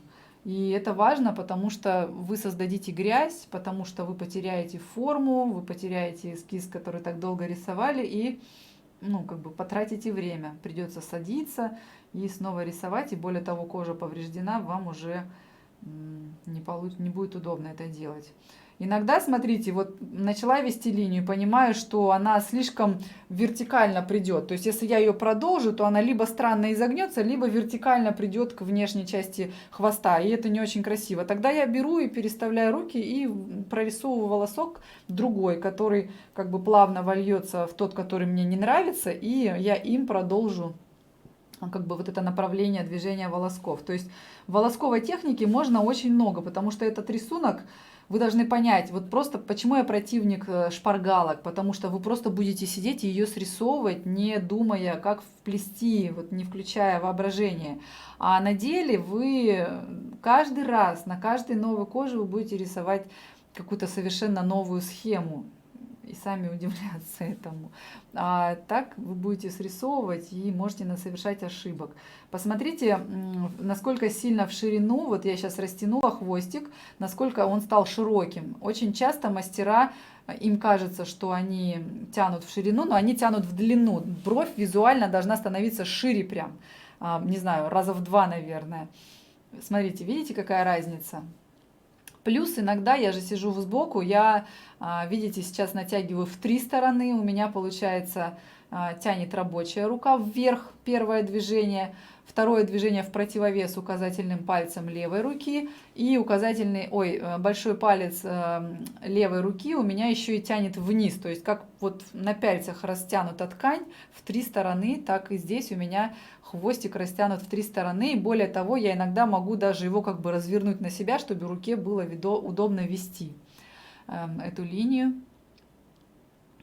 и видно хорошо, чтобы было, потому что все-таки вроде как и удобнее на голове рисовать, чем, допустим, на латексе, но вот на хвостах, на изломах самая такая опасная зона, потому что начинается зона тонкой кожи, потому что разница между толщиной кожи в головке и в хвосте, она прям большая. В том числе поэтому я начинаю вот от середины и легкими-легкими движениями прорисовываю хвост, излом, потому что заглубиться, повторюсь, уйти на большую глубину, чем нужно, иглой-единичкой очень просто, прям очень просто. Поэтому старайтесь, чтобы у вас линия была более поверхностной. Пусть там ничего не останется, чем это будет какая-то очень толстая темная линия, которая подплывет потом еще, потому что попадет вообще в какую-нибудь жировую клетчатку. По сути, все вот эти связки, они, видите, одинаковые. Просто ближе к хвосту они становятся поменьше, потому что площадь меньше. Волоски находятся поближе, или их становится меньшее количество, потому что много очень волосков в хвосте нарисовать сложно. То есть это такие веточка, веточка. Они могут между собой соединяться, могут не соединяться. Самое главное не забывать о натяжении кожи. Я часто рисую вот эти вот формы, и мои прикосновения, вот как бы начало волосков, они начинаются прямо по контуру, то есть не внутри. То есть вам для себя нужно определиться, если вы будете рисовать вот таким образом, вы начинаете волосок уже прямо по контуру, или вы работаете только внутри контура. Вы должны это понять и потом не забывать во время работы об этом, потому что очень часто мастера шире делают брови, чем хотели, за счет того, что не рассчитали прикосновения, и волосок лег прямо от контура до контура ярко. И у меня такое было тоже. Я иногда удивляюсь, думаю, опаньки, прорисовала волосок пробный, а он весь лег настолько ярко, что вся моя бровь выстроена должна быть уже вокруг этого волоска. Ну вот и бровь получается шире, чем я планировала, допустим. Поэтому я стараюсь делать так, чтобы я стерла и было полупрозрачно, чтобы под следующий мой проход это на усиление. То есть я еще раз прохожу по тем волоскам, которые как бы мне нужны. Тут уже, смотрите, я переехала ближе к головке. Тут уже нажим у вас должен быть чуть-чуть посильнее. Везде, смотрите, у меня игла вертикально настолько, насколько это возможно. Вот на конкретной голове. Чем игла вертикальнее, тем тоньше будет и увереннее ваша линия. И, конечно, ни в коем случае игла не должна входить в кожу вот под таким углом. То есть, если даже она у вас под углом, то этот угол должен быть весь в волоске. Не сбоку вы входите, а все в волоске движение совершаете. Даже что-то хотела сказать и вылетела. Натягиваю я кожу, смотрите, в основном вот этим пальцем. То есть вот, если я рисую четкий уверенный волосок, если я рисую волосок от себя, то же самое, я натягиваю этим пальцем. Если я рисую волосок возвратно-поступательными движениями, то есть на вот этой вот тонкой и сухой коже я выбрала нарисовать много волосков, потому что у нее те места, где пучки, они хоть и светлые, но тонкие, и волоски лежали прям рядом друг с другом.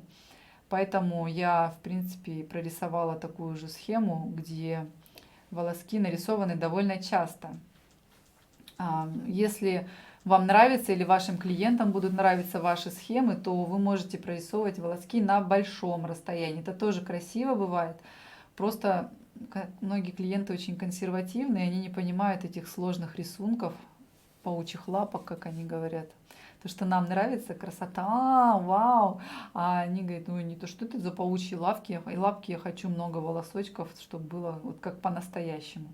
Смотрите, в районе головки, видите, я подняла и подбородок. То есть, когда сидишь из-за головы, вот эта часть, она уже не видна, когда ты сидишь вот там, с той стороны. И просите клиента поднять голову, чтобы вот эту вот внутреннюю часть увидеть, и чтобы вам было удобно прорисовывать. В том числе, потому что это уже прямо зона прям тонких и красивых волосков. И вы должны прорисовывать ее прям уверенно. Медленно в кожу входите, проводите линию, медленно из кожи выходите. Помните, да, все, кто был на прошлом вебинаре, как много я говорила о том, что нельзя чиркать в конце движения, потому что если вы вели правильно, а потом совершили чирк, в этом месте вы разрушили кожу, а волосок не сохранится. И вам придется сделать это несколько раз, и в итоге у вас там появится такой пушок, дымка. И я очень часто себя сама останавливаю, говорю, не чиркай, ну-ка не чиркай, потому что это движение, оно прям в конце хочется вот сделать, не знаю почему. И оно у всех такое. Поэтому чем вы медленнее, тщательнее проведете линию, тем вам же будет и эффективней, и удобней. Так. Но вот эти вот, ну, всегда кажется, когда со стороны смотришь, что, блин, движение-то одинаковое, по сути, волоски почти прямые, либо слегка изогнутые. Что там уметь-то? Но на деле это постоянная практика, вот реально, постоянная практика, и это действительно сложная техника, что бы ни говорили некоторые преподаватели, что ой, приди ко мне, сразу научишься. Я уверена абсолютно, что большинству она дастся только путем колоссальных тренировок, колоссального количества тренировок. Напоминаю вам, что у нас есть онлайн-курсы, онлайн-курс «Волосок», который вы можете пройти под руководством опытного мастера, который сделал большое количество уже волосков в своей жизни и знает, как их правильно укладывать, и вам поможет. И более того, это как я постоянно сравниваю с тренером. Вот сейчас нет у меня тренера, и я в спортзал не хожу. Видимо, надо его себе вызывать. Что, когда вы прорисовываете полностью бровь, вы можете ее не стирать, оставить ее и пойти рисовать вторую бровь, используя вот эту бровь как ориентир. А можете ее полностью закончить и потом перейти на вторую бровь и также использовать ее уже полностью отрисованную как эталон, подглядывая, постоянно сравнивая их между собой. Ни в коем случае не увлекайтесь рисованием одной брови, потому что это чревато тем, что они будут совершенно разные. То есть они никогда не будут абсолютно одинаковые, они так или иначе будут немножко отличаться, но есть риск создать вообще разные укладки и в изломах, и в головках, и это будет бросаться в глаза. То есть хоть я и противник прям абсолютной симметричности, потому что это взрывает просто голову.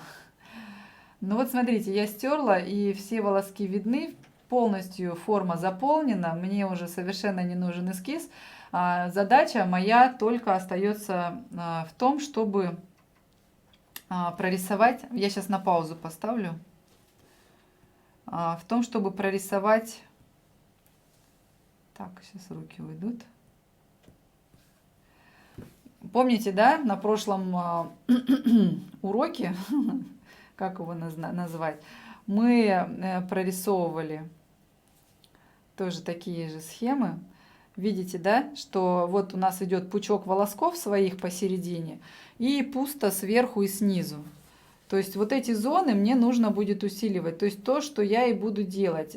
Незачем лезть очень сильно в те зоны, где у нас растут свои волоски, то есть мы работаем в пустых местах.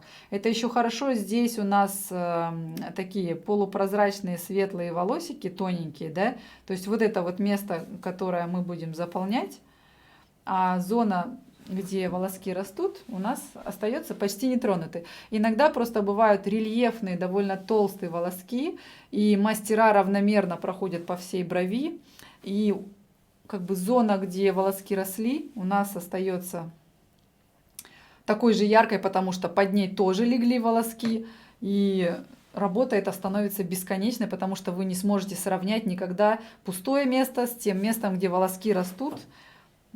Поэтому я вам говорю, рисуйте только на пустой коже. Как бы скелет лежит по всей брови, а ваш рисунок основной на пустой коже. Это в том случае, если есть пучки. Поехали.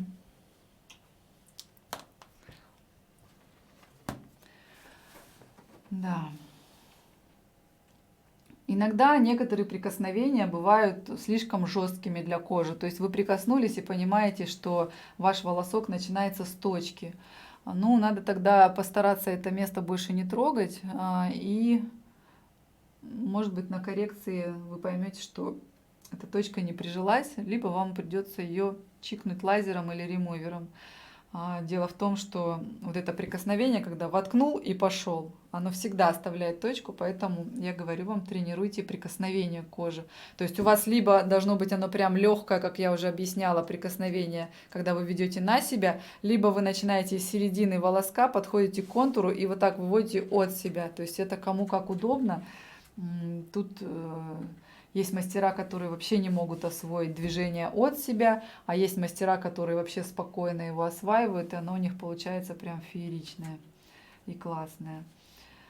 Все, вторую бровь я пока не трогаю. Видите, я отодвигаю волоски и начинаю работать с головки в том месте, где они как бы не растут, где пустота. И движение, по сути, то же самое. Я примахиваюсь, я в воздухе примахиваюсь, ни в коем случае не трогая кожу иглой. Я смотрю, вот правильно ли я поставила радиус, пальцы, чтобы мне было вот этот именно радиус удобно провести. Я стараюсь стирать каждые 1-2 волоска, чтобы держать под контролем нажим, потому что иногда бывает он слишком сильным, и тогда то ли у вас один волосок заглубленный, то ли весь хвост засаженный, есть разница, да? Или наоборот, если вы с хвоста пришли к головке, то есть риск, что нажим, который вы использовали на хвосте, на тоненькой коже, вообще не сработал на головке, у вас там просто вы в холостую разрушили кожу лишними движениями. Поэтому старайтесь постоянно проверять. Если бы я обвела красной ручкой, то я бы просто внутри нее работала. Как вы помните, кто из вас смотрел вебинар по растушевкам, красная ручка держится почти до самого конца. И иногда даже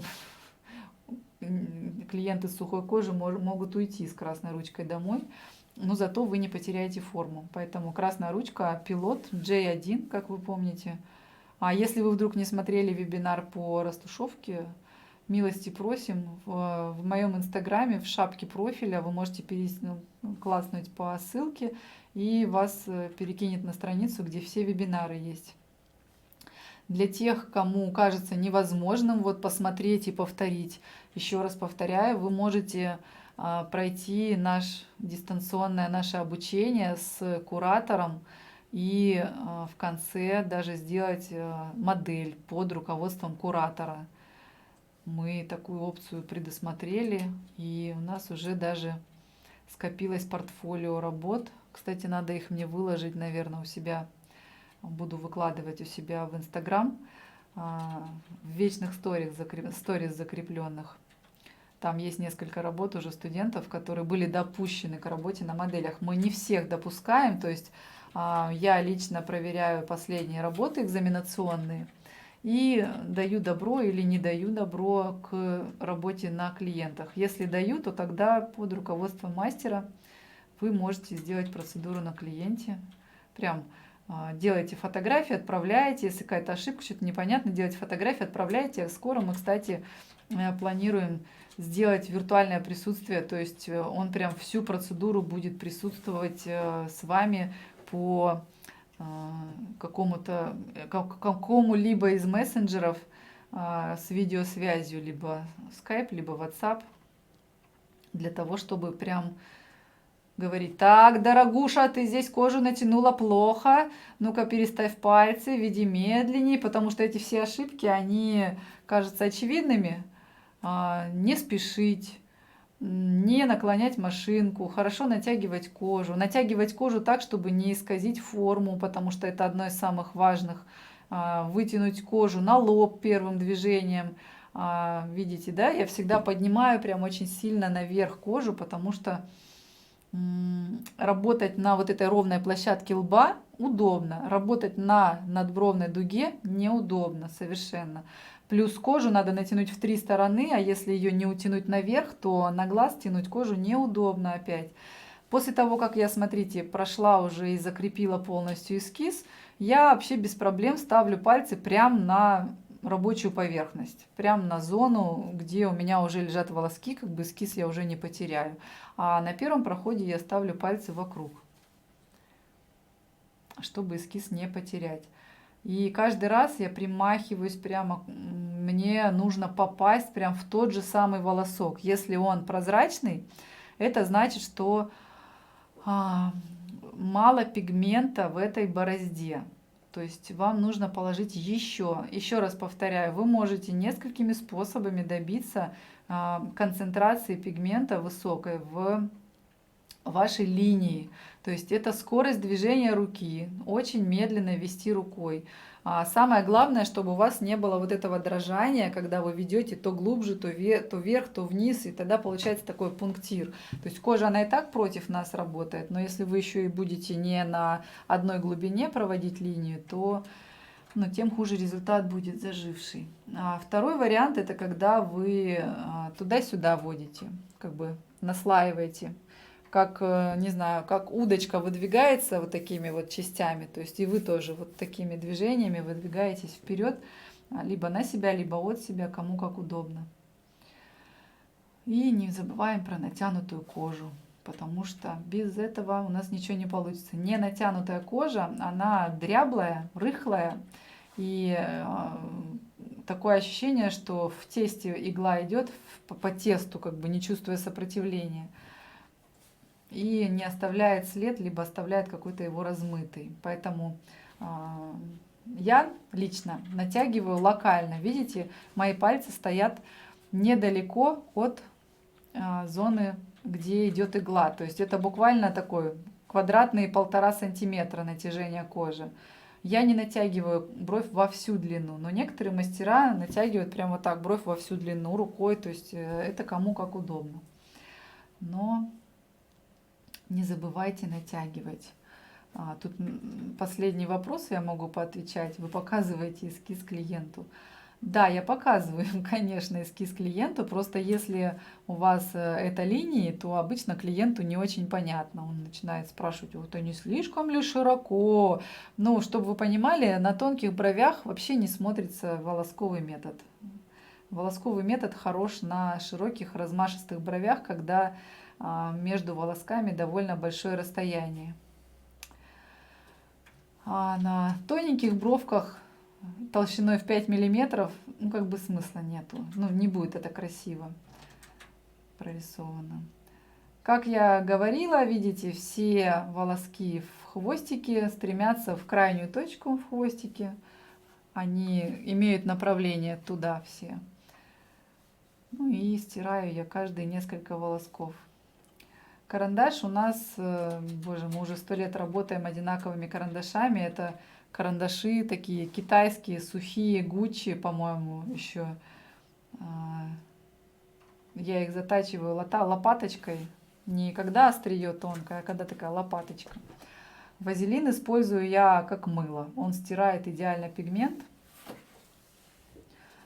И делать это одним движением можно. Единственное, потом нужно кожу осушить, чтобы пальцы не скользили. Кстати, знаете, что еще очень хорошо? То есть после первого прохода, когда у вас все волоски на месте, я сейчас ставлю паузу, когда все ваши волоски, если вы так сделаете, что все ваши волоски как бы легли сразу с первого прохода. Сейчас я сделаю скрин. Вы можете следующий проход свой по волоску тому же самому начинать. Я сейчас покажу. Смотрите, вот он лег. Его начало очень тонкое, видите? Оно может быть даже где-то слишком тонкое, но не суть. Я начинаю движение, как бы отступая на 1–1,5 от края. То есть вот все мои следующие волоски я начинаю не прямо от самого контура. Для того, чтобы вот эти не сделать толстыми начало волосков. Это как в растушевке, когда вы как бы начинаете немножко глубже и к внешнему контуру подходите полупрозрачно, чтобы он у вас был не яркий. То есть каждый волосок, если я бы начала, допустим, вот смотрите, вот лежат волоски вот эти вот, и я бы взяла и прям вот прикоснулась вот здесь и повела бы, то этот волосок был бы ярким во всю длину. А мне нужно, чтобы у него кончик был прям полупрозрачным. Поэтому я очень часто такой метод использую, когда прикасаюсь к волоску, который уже в коже лежит, отступив от его края, как бы, ну там, долю миллиметра, миллиметр, лишь бы не усилить. Не усилить. Все, включаем, идем дальше. И, ну-ка, сейчас еще, наверное, паузу поставьте, пожалуйста, мне. Это важный момент. Я покажу, еще раз уточню, вдруг кто-то не понял, что я тяну. Смотрите, вот эти пальцы у меня тянут вот туда, на лоб, наверх, очень сильно. Это первое движение, это самая сильная точка натяжения. Я ставлю пальцы на лоб, вытягиваю максимально вверх, насколько вот пока тянется кожа. Потом я вот этот палец ставлю во внутреннюю часть брови, и им я уже как бы в противовес тяну вот в эту сторону. Понятно, да, в сторону глаза. То есть у меня нет задачи победить рабочую руку и перетянуть бровь на глаз. Нет, у меня просто как бы есть задача натянуть вот эту вот зону работы, вот этот сантиметр, на котором я буду проводить линии. И вот этот палец большой, он у меня тянет вон туда, вниз, в сторону уха, в сторону виска, кожу. То есть вот у меня 3 противоположные стороны натяжения кожи, для того, чтобы вот эта зона, где я работаю, трещала от натяжения. И тогда ваше прикосновение, во-первых, вы ощутите сильно, то есть легкое прикосновение кожи по натянутой как барабан кожи, оно в пальцах отдается очень сильно, то есть вибрация, вот эта ее обратная связь от кожи, вы ее почувствуете очень хорошо. Если вы плохо натянете или натянете просто в длину кожу, в 2 стороны, то есть если вот сюда и вот сюда многие мастера натягивают вот так в длину, кожа не натянута достаточно, вибрация в пальцы поступает плохая, и вы давите сильнее, потому что вы не чувствуете, что вы прикоснулись. Понятно? Чат выключен, я говорю, понятно? Ну, вы мне покивайте там, потом напишите, понятно или нет. Так, поехали дальше. Вот эта зона самая опасная, косточка, на ней заглубляются очень часто все, поэтому лучше пройдите 2-3 раза по волоску, чем сильно надавите, потому что если у вас нету лазера, как бы знаете, заглубление волосковое вообще в 2 секунды решается лазером. То есть вы закрыли здоровую бровь бумажками, допустим, и щелкнули чисто по заглубленному волоску, он у вас приобретает сразу такой оттенок правильный. Что-то мне жарко. Вот. А если вдруг у вас нету лазера, то тогда, не знаю, ремуверы, может быть, чтобы осветлить. Но тогда нужно ждать следующего уже месяца, чтобы сделать коррекцию после ремувера. Поэтому сделайте так, чтобы к вам клиент пришел с бледными бровями на коррекцию, и вы уже более осознанно усилите. То есть ваши прикосновения, они невесомые должны быть. Толщина волоска в том числе зависит от силы нажима, вы же понимаете. То есть если вы вдруг видите еще на процедуре прохладный оттенок у волосков, то значит вы поднадавили, заглубились. Иногда бывает, что вроде бровь идеальная, а приходит на коррекцию, и ты понимаешь, что где-то рука дрогнула, вот прям точечная линия ровная, идеальная, а потом бах, и синенькое пятнышко. Ну, такие мелкие заглубления очень просто обойти. Вы, как бы, когда усиливаете бровь, они на фоне остальной брови пропадают. Но если есть лазер, лучше их щелкнуть лазером. Ну что, у нас час прошел, я хрипла, давайте уйдем на перерыв. Мы сейчас включим чат, и вы напишите, пожалуйста, свои вопросы. Через 5 минут, когда мы вернемся с перерыва, я их зачитаю. Только пишите хорошие вопросы. Что? Паузу можно? На видео паузу ставлю. Все, давайте встретимся через 5 минуточек. Ну что, поехали? Так, ко мне пришел кот опять, лишь бы ничего не уронил. Читаю вопросы. Какую скорость ставить на Геонсане, я не знаю, уже не работала лет, наверное, 8-7. При добавлении растушевки к волоскам скорость менять на Шайен? Какая? Нет, при добавлении растушевки к волоскам вы меняете скорость движения руки просто. То есть это такой быстрый чирк получается. Лови машинка для волосков. Вот тут я в сомнениях. Если честно, мне говорили, что лови машинка это очень такая легкая воздушная растушевочная машинка. Так. Какие пигменты подойдут для волосков из популярных пермабленд? Пермабленд вроде как подойдет. То есть вам нужны для волосков максимально концентрированные пигменты. Чем они кроющие более, чем они яркие, насыщенные, тем как бы качественнее будет ваш волосок. Аппарат Symphony и Colorica подойдут для волосковой техники. Ну, если я не пробовала эти аппараты, извините, не буду говорить. Так, дальше. Для волосков машинку держите в той же манере, что и карандаш, когда рисуете. То есть ваше ощущение держания машинки похоже на те, когда вы рисуете на бумаге. Про 90 градусов помню. Как вам кажется, насколько тяжело отзеркалить рисунок волосков на другую бровь? На самом деле карандашами я рисую, конечно, по-другому, потому что они мне всегда наклонены, чтобы камере было видно. И именно поэтому очень трудно снимать видео, потому что в камере плохо видно, когда ты абсолютно вертикален. Поэтому нет, разница есть, безусловно. Зеркалить рисунок тяжело. Вы должны постоянно смотреть. Вы должны, может быть, даже для себя проставить точки с внешней части брови, где у вас будут начинаться основные волоски и где заканчиваться. Реально, это очень помогает. Я так делаю своим студентам на обучении. Прям ставлю точки в одинаковых местах, либо они сами потом. Потому что очень часто бывает наклон на одной брови более пологий, на другой брови прям более вертикальный. Так, если бровь частично облысевшая, например, хвосты, насколько нужно уйти внутрь обровшести? Еще раз, вы прорисовываете скелет по всей брови. Под волосками скелет больше не трогаете вообще волоски, рисуйте только по пустой брови, там, где нет волосков. Поэтому минимально, потому что, знаете как, бывают волоски очень длинные, прям длинные, которые иногда двигаются, и под ними будет проявляться пустота. Тогда да, надо немного там поработать. А если волоски лежат плотно, то тогда только вокруг. Разбавляете ли пигмент, как сделать, чтобы пигмент не тек? Совсем немного набирать носик. Пигмент часто течет, когда машинка имеет боковую вибрацию, либо игла болтается как бы в середине. То есть, если у вас вот носик и игла прям посередине, то пигмент вытекает часто. А когда... Да что ж ты делаешь? Пошел вон. Меня укусил. Ушел.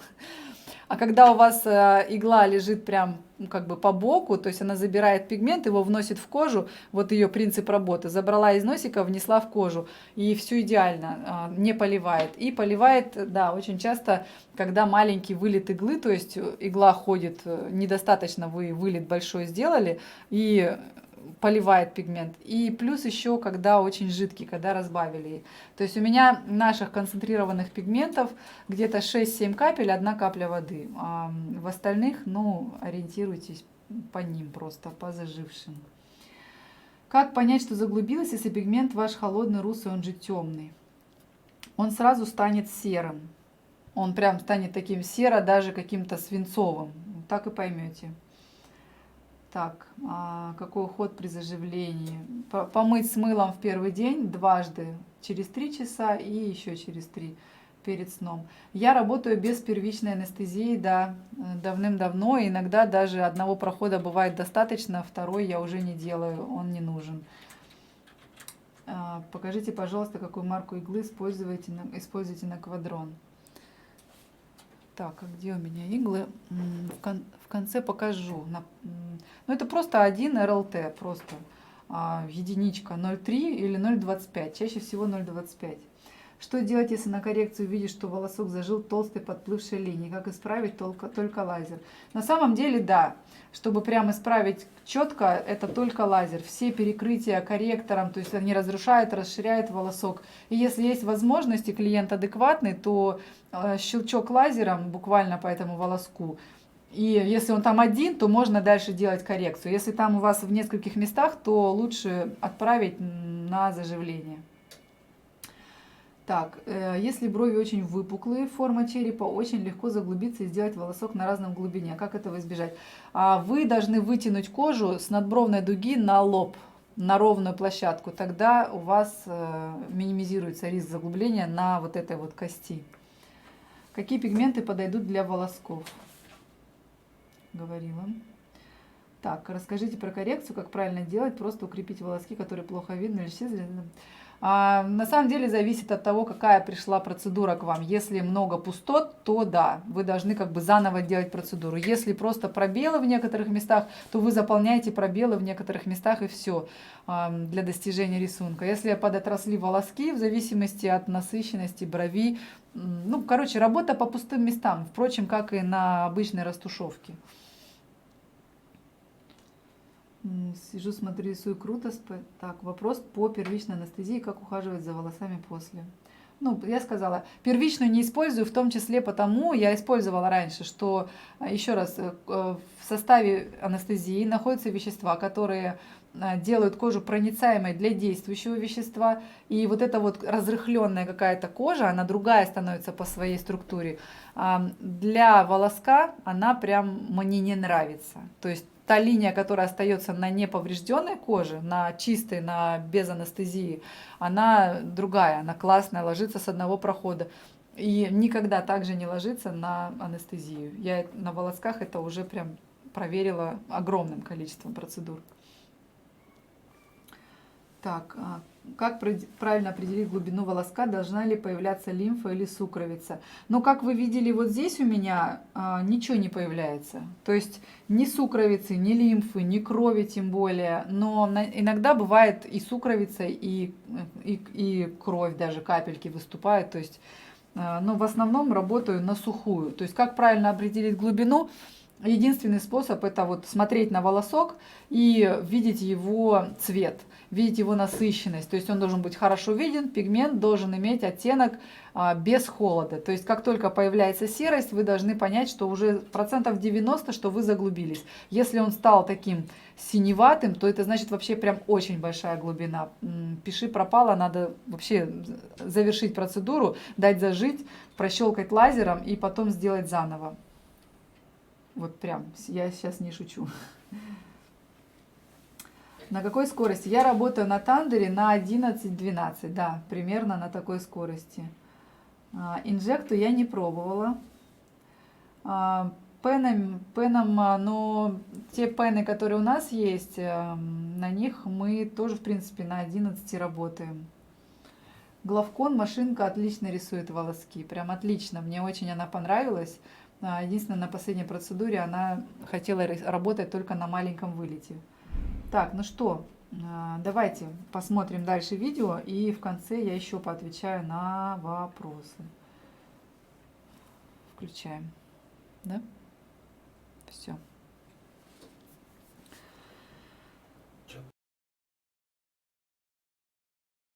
Сейчас чат будет заблокирован на время, потому что я, скорее всего, сейчас в процессе отвечу на много ваших вопросов и так. Иначе потом мне получается очень много читать, и я трачу время, выпучившись в экран. Поэтому пока смотрим, и я по ходу объясняю. Ну вот смотрите, вот это все те же самые связки, которые я прорисовывала на бумаге. Они, в общем-то, похожи. Некоторые я усиливаю волоски. Некоторые пропускаю, они останутся в виде какого-то полутона. И каждые 3-4 волоска я стараюсь стирать.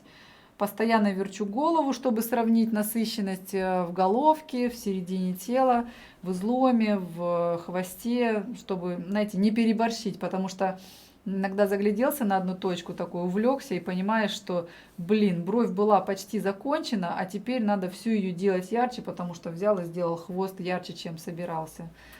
И, короче, не заигрываться. Чем больше наносишь анестезию, тем больше как бы хочется работать. Это, знаете, минус, в принципе, анестезии с адреналином. И этот минус касается всех зон, кроме, наверное, черной плотной стрелки. На самом деле на губах, на тенях, на бровях, чем больше наносишь анестезии, тем она больше проявляет вам каких-то недостатков. Где-то легло плотно, где-то пустота какая-то. То есть волоски, на самом деле, после того, как проходит действие анестезии, становится гораздо ярче, потому что на вот этой белой коже, на спазмированной, они как будто частично теряют свою насыщенность, такое ощущение. Поэтому пару раз у меня получалось вообще без анестезии делать, как бы спокойно клиенты терпели, но на самом деле процедура так себе по приятности, поэтому просто во время работы старайтесь буквально один раз помазать анестезию, просто чтобы не делать ее прям очень сильно кожу такой белой. И очень тяжело работать с клиентами, которые болтают. То есть вы клиенту говорите, мышцами вот здесь не шевели, зубами, они иногда зубы вот начинают как бы желваками играть, и одновременно мышцы, которые идут вот сюда в висок, они вашу руку как бы двигают. И вот эти все маленькие движения, они буквально там на долю миллиметра уводят вашу иглу вглубь кожи, и вы заглубляетесь, потому что, ну, боже мой, мы реально работаем в слое, это как бы альбомный лист бумаги. Очень тонкий слой кожи, в котором мы должны положить пигмент. Это очень, ну, сложно, чего уж там, чтобы не ошибиться с глубиной. Поэтому никаких разговоров во время работы с клиентом. Я иногда даже дышать перестаю, когда вывожу волоски. Ну, бывает такое. Бывает, не знаю, не с той ноги встал, что ли, или что вот прям не можешь попасть в тот же самый волосок. Тогда я беру, переставляю руки, ухожу с этой зоны, поработаю более так спокойно, размашисто в зоне, где более-менее безопасно, то есть это всегда середина брови. И потом возвращаюсь в то место, где нужны прям фееричные волоски. То есть это головка, нижняя часть головки, внутренняя часть излома, верхняя часть излома, где волоски должны быть максимально тоненькими и пушистыми. Поэтому бывает всякое. Не самая удобная это, конечно, процедура, чего ж там, о чем говорить. Так, смотрите, что я сейчас сделаю. У меня идет посередине брови наискосок рядок своих волосков. И получается, чтобы я не рисовала вокруг них, они все равно выделяются. И я буду делать где-то между волосками, где-то усиливаться ближе к центру.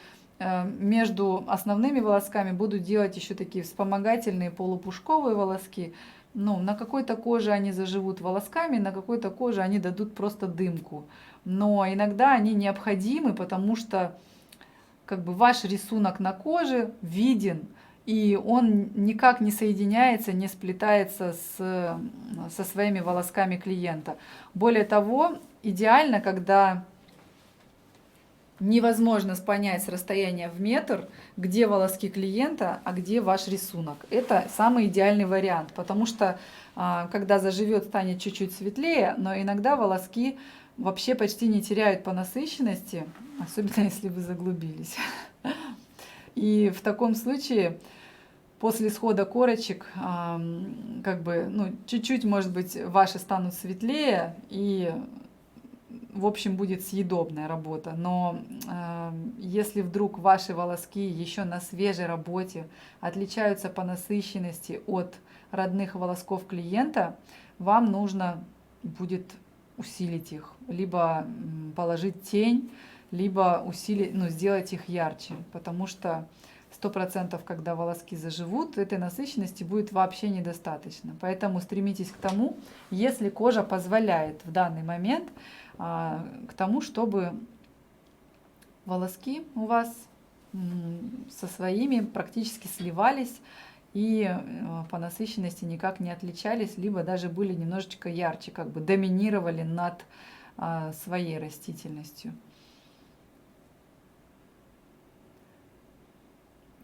Когда я делаю первый проход, скелет рисую, я практически не трогаю свои волоски, потому что я должна, не раздвигая их, как бы сделать так, чтобы мой рисунок и свои волоски сплелись.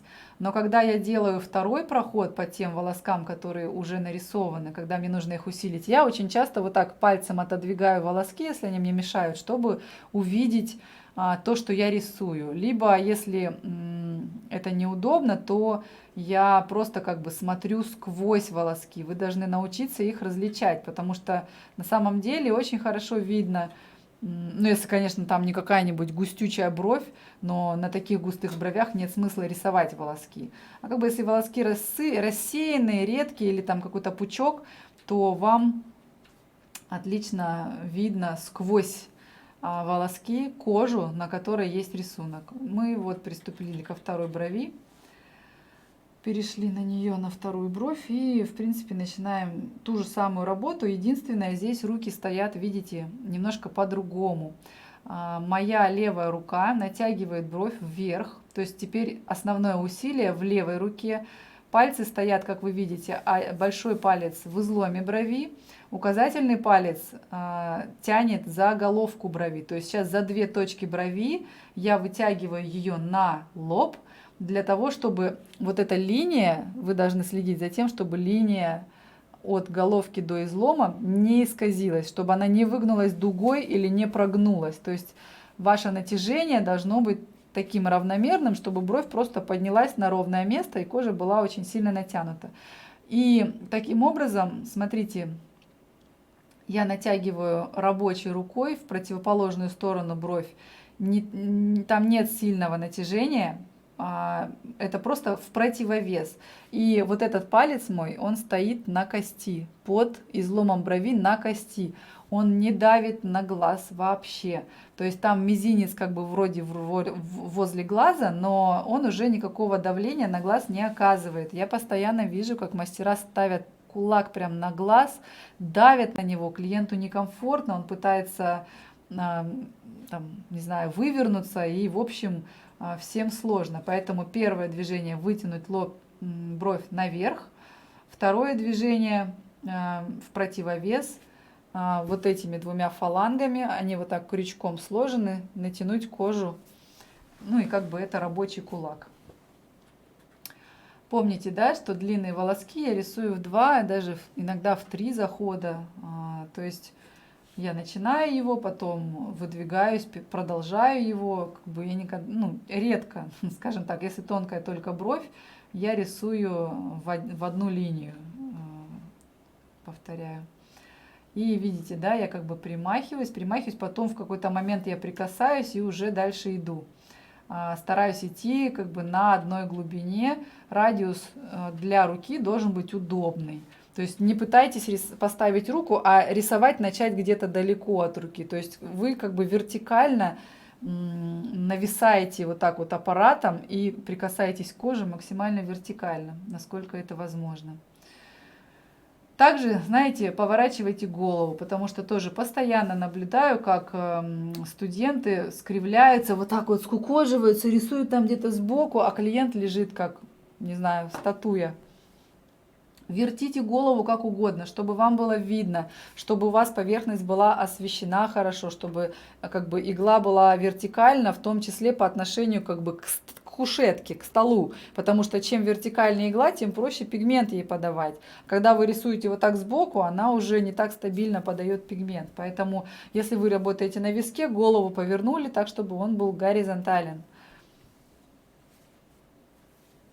Но рисунок, в принципе, ну, тот же самый. Все вот эти вот связки, они по сути одинаковые. Конечно, до доли миллиметра вы не сможете их повторить. Конечно, вы где-то совершите там ошибку какую-то, повели не туда. Просто вы неугодный вам волосок можете проигнорировать и рядом с ним провести тот, который станет вашим правильным волоском. Тот волосок, который вам не нужен, либо дымку оставит, либо просто исчезнет, потому что вы его не усилили, не зафиксировали. Когда бровь практически готова, ну, вы понимаете, что вы работали слишком долго на ней, а вторая даже еще не начата, вы можете... То есть тут самое важное, чтобы вы идеально зафиксировали форму. Вы можете скакать, пройти на вторую бровь, проработать ее почти полностью, и, может быть, еще пару деталей, каких-то там пару штришочков дорисовать на первой брови вполне, вообще без проблем. Вот самое важное, чтобы вот это движение, когда вот со стороны кажется, что я в коже. Нет, я в воздухе. Я в воздухе, потом чик, прикоснулась и пошла по коже. Если вы будете работать так же, как я, вот таким же движением, то старайтесь не дотрагиваться до кожи. А если уж дотронулись, то уже ведете стабильно на одной глубине. Так. Игла у меня обычная, совершенно обычный квадроновский модуль 0,25, не текстурированный.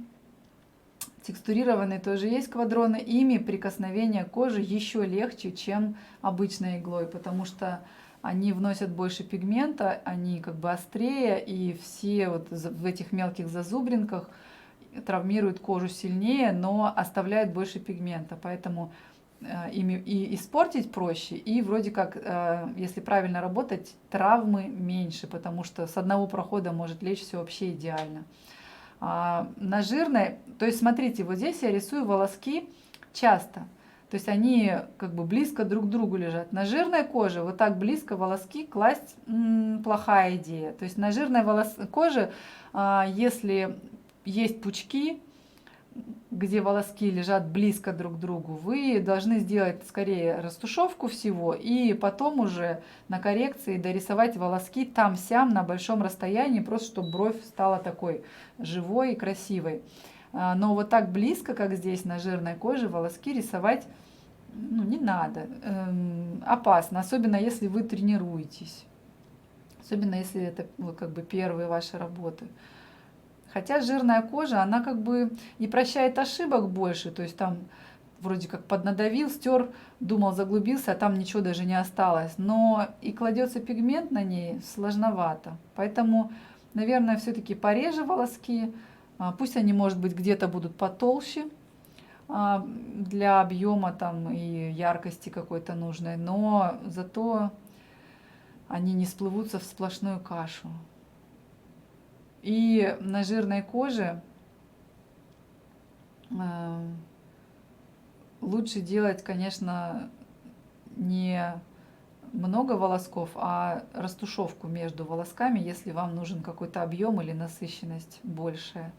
Видите, я постоянно верчу голову, чтобы проверить, похоже, не похоже, хотя бы приблизительно вот где заканчиваются вот эти вот соединения, вот пучки в изломе, чтобы они были примерно в одних местах. Моя охрипла. Я планировала этот вебинар в 2 часа уложить. Думаю, здесь же просто показ. Но, видимо, мы в 3 часа уложим. Так, на этой модели я использую русый холодный. Но он как бы не холодный, он русый просто. То есть он нейтральный, немножко прохладный, скажем так. Есть у нас еще очень теплый для блондинок цвет. Его на этой клиентке я просто не могла использовать, потому что она хотела поярче, и волосы у нее черные, ну хоть и крашеные. И как бы яркости она не боялась. Но, естественно, я бы не взяла ей никакой брюнет, потому что кожа тонкая и опасная. И свои волоски русые на деле, свои пучки. Поэтому я взяла русый. Вообще русый... Вообще, в принципе, мы работаем оттенками серого. Прям вот реально теплый очень, типа рыжего каштана цвет, шатен. Я беру нечасто, когда это, знаете, медноволосая какая-нибудь клиентка, тогда можно взять. А так, в общем и целом, у всех волоски серо-коричневые. И если нужна яркость, то можно сделать растушевку, дать ей зажить и потом на коррекции сделать волоски. Как бы волосковая техника это не прям сильно большой яркости, насыщенности. Ей добиться, конечно, можно, но довольно сложно. Так, когда мы переходим к головке, ближе к головке, смотрите, вы должны вот так ставить руку и одновременно приподнимать для того, чтобы понять, где ваши волоски начинаются. Я имею в виду нижняя часть головки. Обязательно, чтобы вот эти первые волоски в головке были похожи между собой, чтобы их наклон был похож. Поэтому я сижу всегда из-за головы и прям четко вижу рисунок.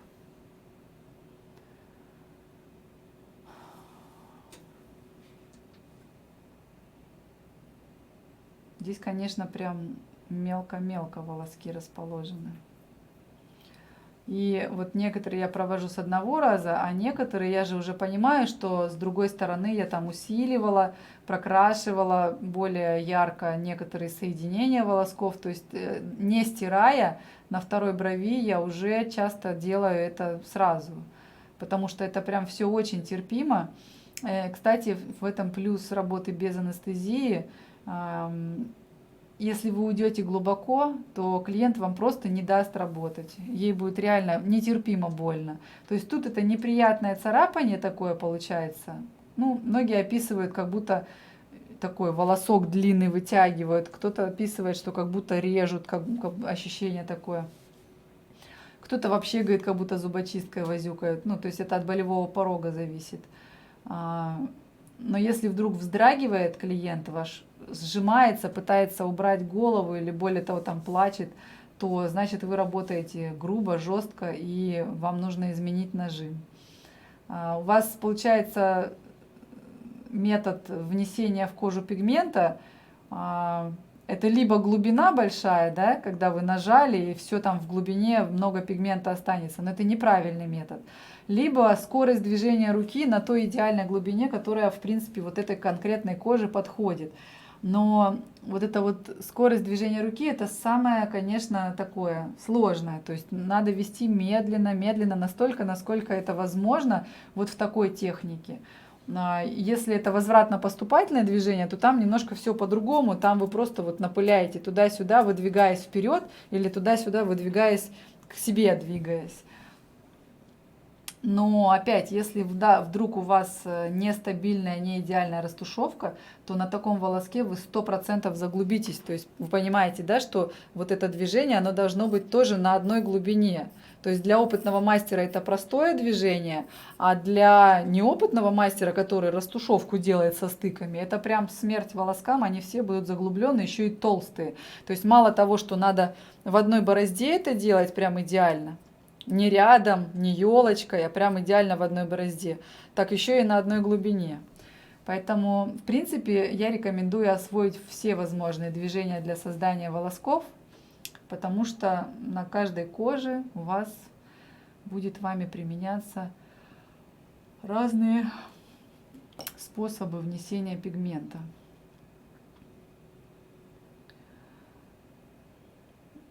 Как вы видите, вообще на самом деле, когда меня не снимают камеры, я рисую волоски просто не по схемам, я не прорисовываю схемы. Схемами я стала со схемами работать, когда начала учить кого-то. То есть объяснить, что вот волоски ты повторяешь, как они растут, и все сложно человеку, особенно если нет художественного образования. Но, в принципе, когда схемами объясняешь мастерам работу на клиентах, им, конечно, понятней. Потом ты начинаешь понимать, что рисуют вообще только схемы, не смотря вообще на рост волосков, и это тоже неправильно.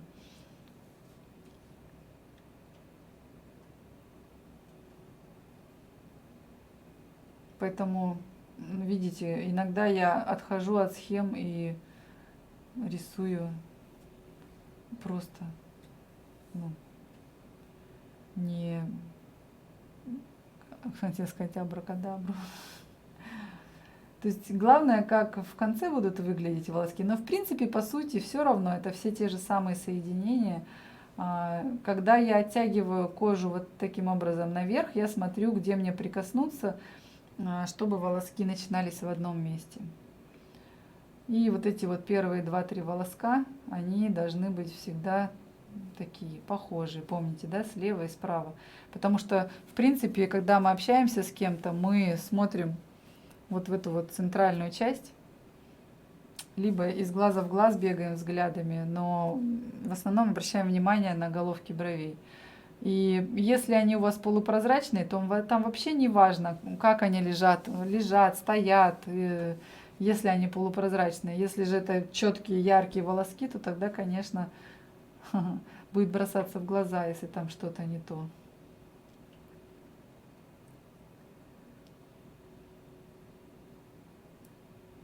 По идее, втором проходе у вас уже достаточно вы ощутили нажим, какой правильный надо на этой коже использовать, и можете работать более уверенно. Но иногда бывает такое, что с одной стороны удобно, с другой стороны неудобно. Поэтому у кого-то любимая сторона левая, у кого-то любимая сторона правая. Выбирайте нелюбимую для первого прохода, и на второй тогда вы уже все будет у вас проще и легче работаться. То есть неудобную сторону выбирайте для первого прохода, как бы он самый долгий обычно, пока вы почувствуете кожу, пока поставите руки. Вам будет таким образом проще работать. Иногда понимаю, что провела слишком быстро сама. То есть уже рука спешит, кажется, ой, ложилась же классно, ну-ка пройду-ка я быстрее. Проходишь быстрее, стираешь, понимаешь, что пигмента в коже недостаточно, и ты как бы снова вынужден делать ту же самую работу. Поэтому контролируйте себя, ведите медленно, не спеша и очень поверхностно. И только до тех пор, пока руке удобно. Чувствуете, пошло что-то не так с пальцами, неудобно, переставьте руку. Но еще заметьте, что я рисую по 2-3 волоска рядом лежащих. Если вы будете работать таким образом, то у вас как бы направление всех волосков будет похожее. Я очень часто замечаю, как мастер поставил руки, долго примахивался, провел один волосок, убрал руки, и опять ставит руки, и они тогда пляшут. Они все имеют какое-то разное направление. То есть ставьте руки, прорисовывайте 1, 2, 3, 4, 5 неудобно, переставляйте руки, прорисовывайте снова там 3, 4, 5 волосков. Тогда они будут как будто вот расчесаны все в одну сторону. Что, давай включим чат. Давайте пока включим чат, вы пишите свои вопросы, потому что ну, здесь-то по сути вот она работа вся та же самая. Задавайте вопрос Андры. Удобно же, когда видно и со стороны, как постановка рук, и близко рисунок, да? Знаете, как неудобно работать, когда столько камер вокруг, и они все вот так вот воткнулись, лишь бы камерам было видно, ты такой где-то там ведешь, это прям очень неудобно. Но не на одном таком, ну, зато видно хорошо. Так, как долго носятся после коррекции волоски примерно? Как часто нужно делать обновление цвета, чтобы поддерживать волоски в идеальном состоянии? Как долго можно их обновлять? Сколько раз в лет? Как долго кожа может принимать пигмент в волосковой технике? Если клиенту надоест, он захочет пудру, что делать? Сначала лазер, потом делать пудровое напыление. Вот такой вопрос. Накопился, вылился таким большим текстом. Как долго носятся? Так, носятся где-то в районе года волоски. Чем вы чаще их положили и чем жирнее кожа, тем быстрее они превратятся в растушевку. На сухой коже они могут и 1,5-2 года проноситься. Они, конечно, немножко подплывают, но я все время вам говорю, наверняка все из вас видели стрелки, и тонкие, и толстые. То есть это линейная техника. Их границы не сильно подплывают. Они совершенно немножко, если мастер не заглубился, имеют расплывчатые границы. То же самое с волосками происходит.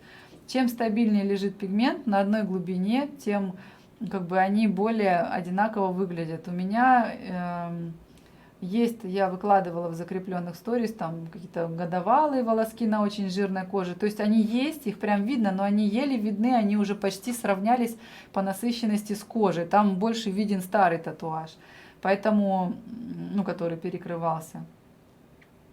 Вы знаете, мне еще пока никто не ответил на вопрос, сколько можно вносить в кожу пигмент.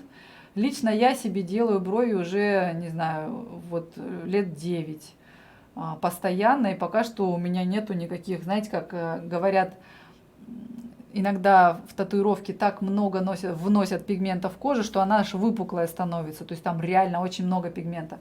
Мы работаем, особенно последние лет 6, наверное, настолько легкими техниками и в растушевке, и в волосках, что пигмента там действительно немного. И он просто либо выгорает, и его как будто нет, либо там уходит с лимфой, возможно. Поэтому еще никто не ответил мне, что Все, после там 15 лет ежегодного обновления кожа говорит, я больше не возьму пигмента. Ну вот на этот вопрос у меня нет ответа, реально. То есть когда я проработаю в этой области там 30-40 лет и отслежу таких клиентов, я дам на него ответ. На самом деле у Виталия Микрюкова я спрашивала, у него такой же ответ, он говорит, пока рисуешь, рисуй, просто в какой-то момент проще лазером удалить, приходит клиент, когда у него там уже несколько старых процедур, всяких разных, и ты понимаешь, что ничего хорошего не получится, лучше удалить, и через там месяц он придет к вам с гораздо более светлым остатком, измененным цветом, вам будет работать проще, то есть не вижу проблем совершенно. У меня последние пигменты, вот мои уже, которые я делала, они ушли через дымку невидную, но старый пигмент, который на большой глубине, он лежал. И вот я сделала недавно лазер, потому что тот, который в ноябре делали, ушел, его не видно, его недостаточно, а старый стал просматриваться. И я сделала лазер недавно. Вот сейчас жду, через пару недель буду делать себе брови. Как бы в этом не вижу проблем вообще в том, чтобы сделать лазер, если какой-то негативный цвет или если видите, что много пигментов в коже. Просто надо с клиентом об этом говорить, чтобы он не боялся. Вылет иглы на каждом аппарате максимальный, на котором игла подает пигмент в кожу от легкого прикосновения, когда вы даже пальцами не ощущаете. Поэтому на каждой машинке он свой, и более того, иногда на одной и той же машинке разный модуль, немножко там разный вылет. Но конкретно на Шайене примерно 2 миллиметра я ставлю, 2 и чуть-чуть, иногда 2,5, потому что Тандер он такой, он длинноход, и у него там заявлено 3,5, но как бы на такой длине он не работает, так как мне надо, он слишком, заглубляешься. Поэтому 2,5 примерно. На остальных машинках вы должны ориентироваться на то, как она работает и какой ход иглы у нее. Когда целесообразно использовать текстурированную иглу, когда обычно на кожи. Вы знаете, те, кто начинают работать на текстуре, они работают на всех кожах, во всех техниках, уже текстура, они к ней привыкают, потому что она быстрее вносит пигмент. А если рука тяжелая, то текстуру лучше вообще не брать, потому что все испортите. Поэтому тут это чисто личные предпочтения. Я одно время работала только на текстурах, а потом мы перешли на модули, я не нашла модулей текстурированных.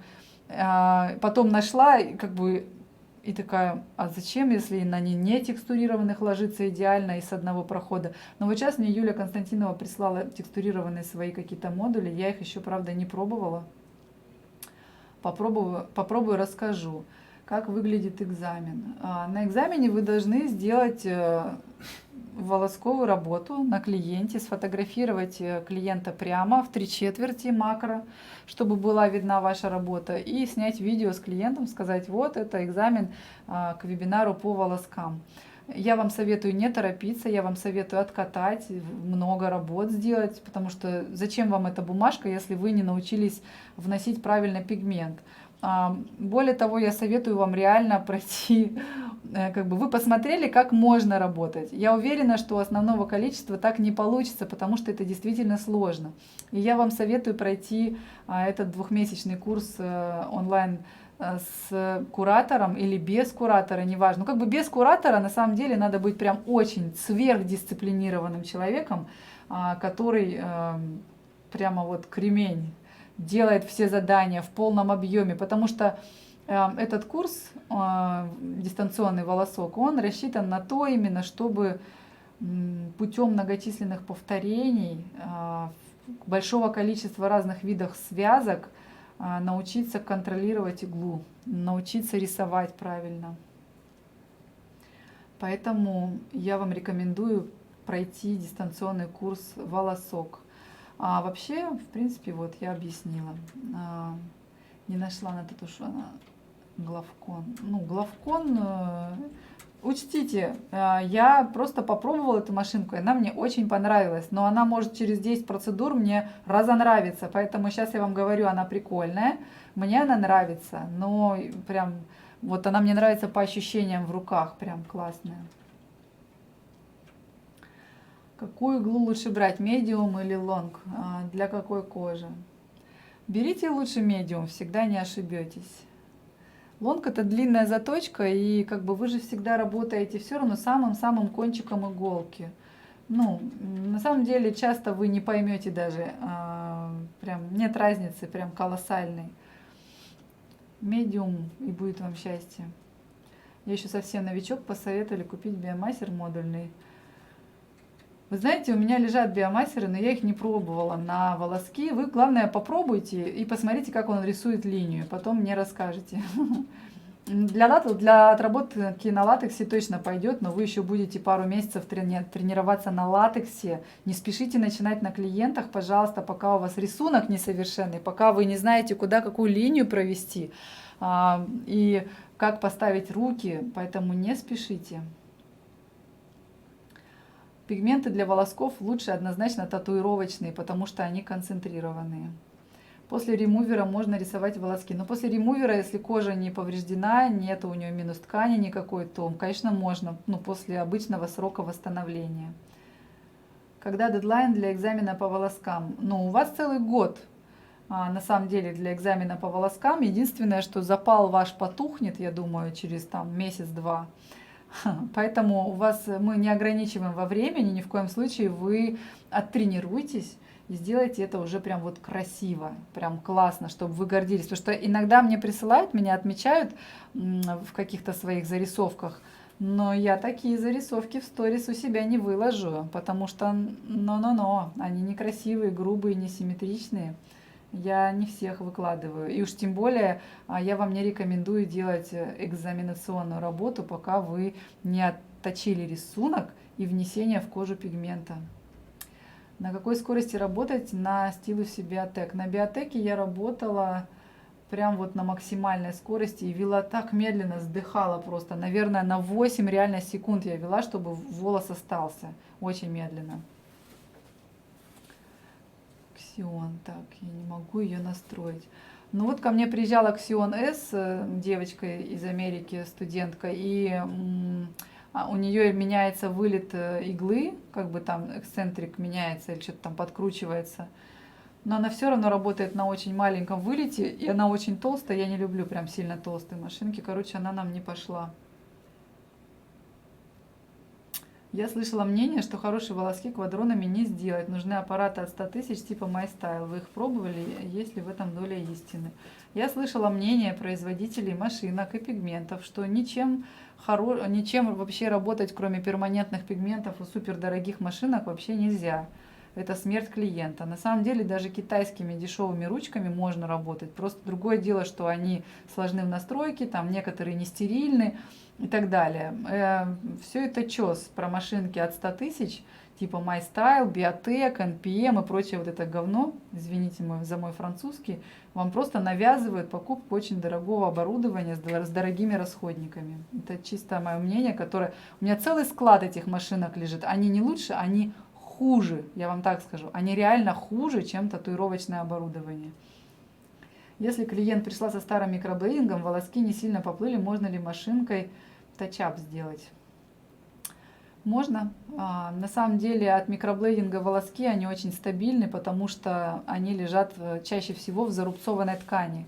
И как раз таки растушевку делать сверху, разрушать их, хуже, чем где-то дорисовать волоски в пустотах, может быть, где-то продлить. Поэтому, конечно, можно. EZ картриджи 0.16 есть смысл или слишком тонкие? На самом деле я ни разу не работала 0.16. Мне говорили, что они настолько тонкие, что от них следа даже не видно. И мне очень интересно, что у EZ есть картриджи 0.16. Я поищу и попробую. Сейчас пока я не могу вам сказать. Но 0,25 прям вот идеально. И для того, чтобы было видно волосок, и сильно утолщать не надо, потому что иногда на некоторых бровях, где очень рельефные толстые волоски, я даже не беру 0,25, потому что запаришься делать этот волосок толще, потому что он слишком тонкий по отношению к... На что мне вы показываете? Так, у нас тут подходит к концу процедура уже, на самом деле. Кстати, перед тем, как фотографировать, в конце я всегда мажу анестезией, чтобы брови были одинаковые, потому что часто, и вообще, в принципе, в процессе работы, смотрите, чтобы брови были в одинаковом состоянии. Я имею в виду, кожа не покраснела, чтобы на одной брови, а на другой белая не была, то есть одинаково белые. Ну, эту тетечку я вывешивала много раз, как бы о ней речь у нас шла. И, кстати, знаете, что я сейчас вам покажу? Сейчас я найду. Она пришла через 13 или 14 дней как мы с ней договорились, на фотографирование, чтобы я показала зажившие ее работы, ее эти волоски, а у нее только начались. Ты пока мой планшет, пожалуйста, не показывайте. Так. А у нее только начался сход корочек.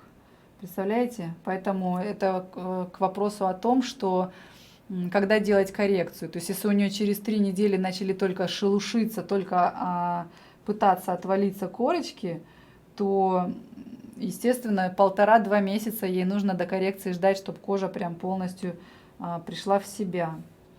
Так, галерея. Ну, вот сейчас можно показывать. То есть вот так она выглядела, такая ответственная женщина, через 13 или что-то такое дней после процедуры. То есть видите, да, вот где-то корочки сходят. Ну вот так выглядит идеально хорошо промытая бровь. То есть видите, со стороны ее корочки незаметны, особенно глазу, они сходят вот такой вот шелушней какой-то, как будто бы сгорела кожа и как перхоть какая-то, что ли, то есть практически незаметно. Вот, то есть какой уход?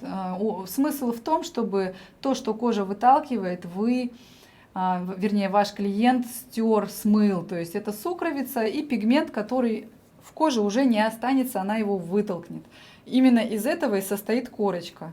И получается сразу через 3 часа после процедуры, и обычно еще раз можно на ночь помыть. И со следующего дня мы просто не мочим брови. Ну вот, тут где-то они начали отваливаться, где-то нет. То есть, они так интересно выглядят, как будто волоски там кучерявятся. Но на деле это как бы из борозды волосок отстает и отходит такой, в трубочку иногда сворачивается. В разном освещении, видите, они по-разному выглядят. Но они заживут прям в разы бледнее. То есть вот тут где-то местами видны волоски, где кожа уже очистилась. Ну и плюс это результат промежуточный, как вы знаете, как и на всех процедурах, на всех зонах.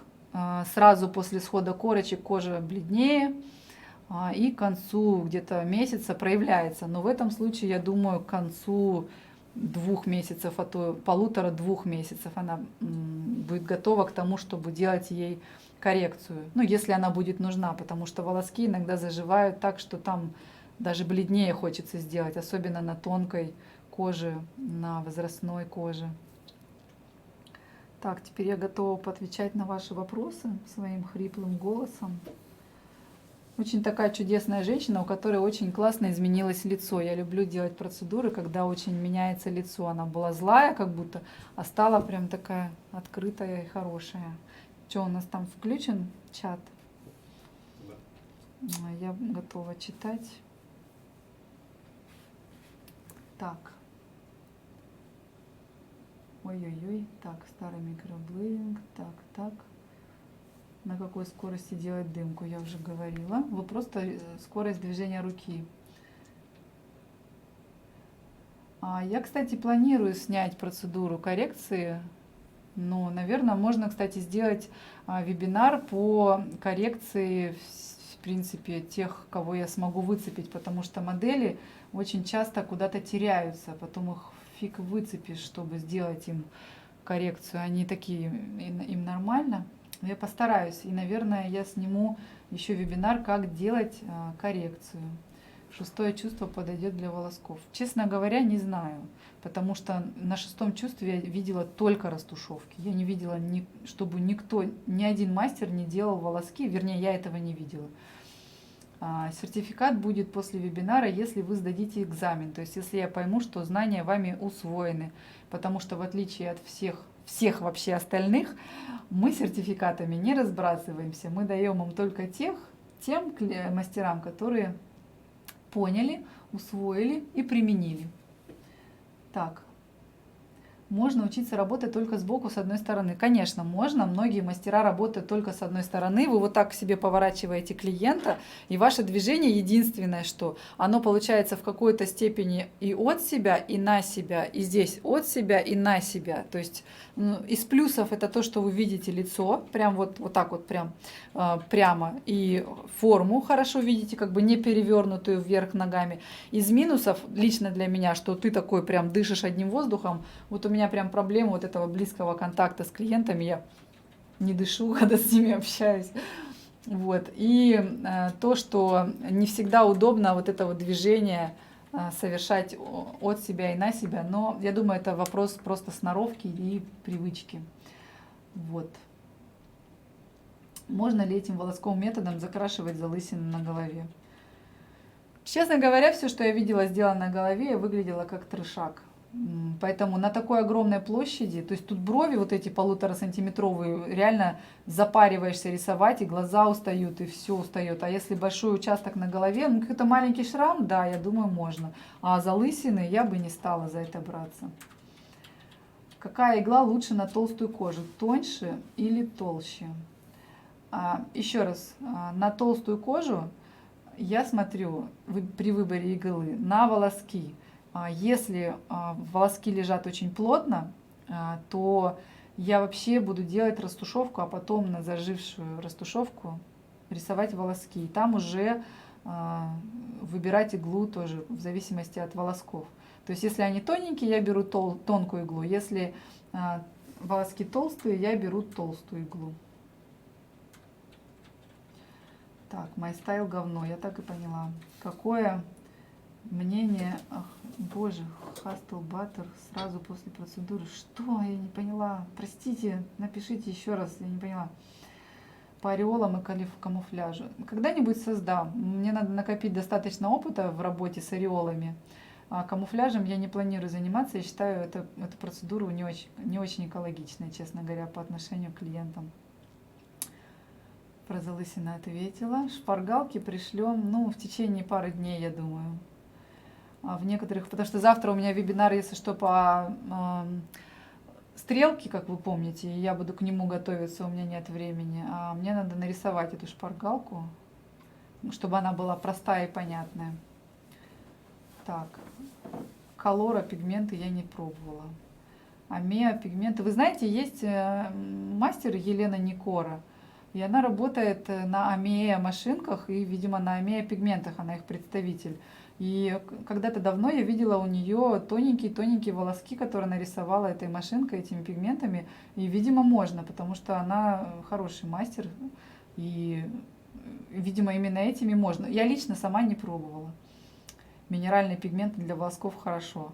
Блин, я понятия не имею. Ну, они все минеральные в той или иной степени. Я не химик, и как влияет состав пигментов на их там, насыщенность и приживаемость, я не знаю связи. Единственное, что я выбираю всегда максимально кроющие, концентрированные пигменты. Вот и все. На этой женщине я работала Cheyenne Spirit машинкой. Даже не Thunder, а Spirit. Спасибо за обратную связь, спасибо за комплименты. Hustle Butter.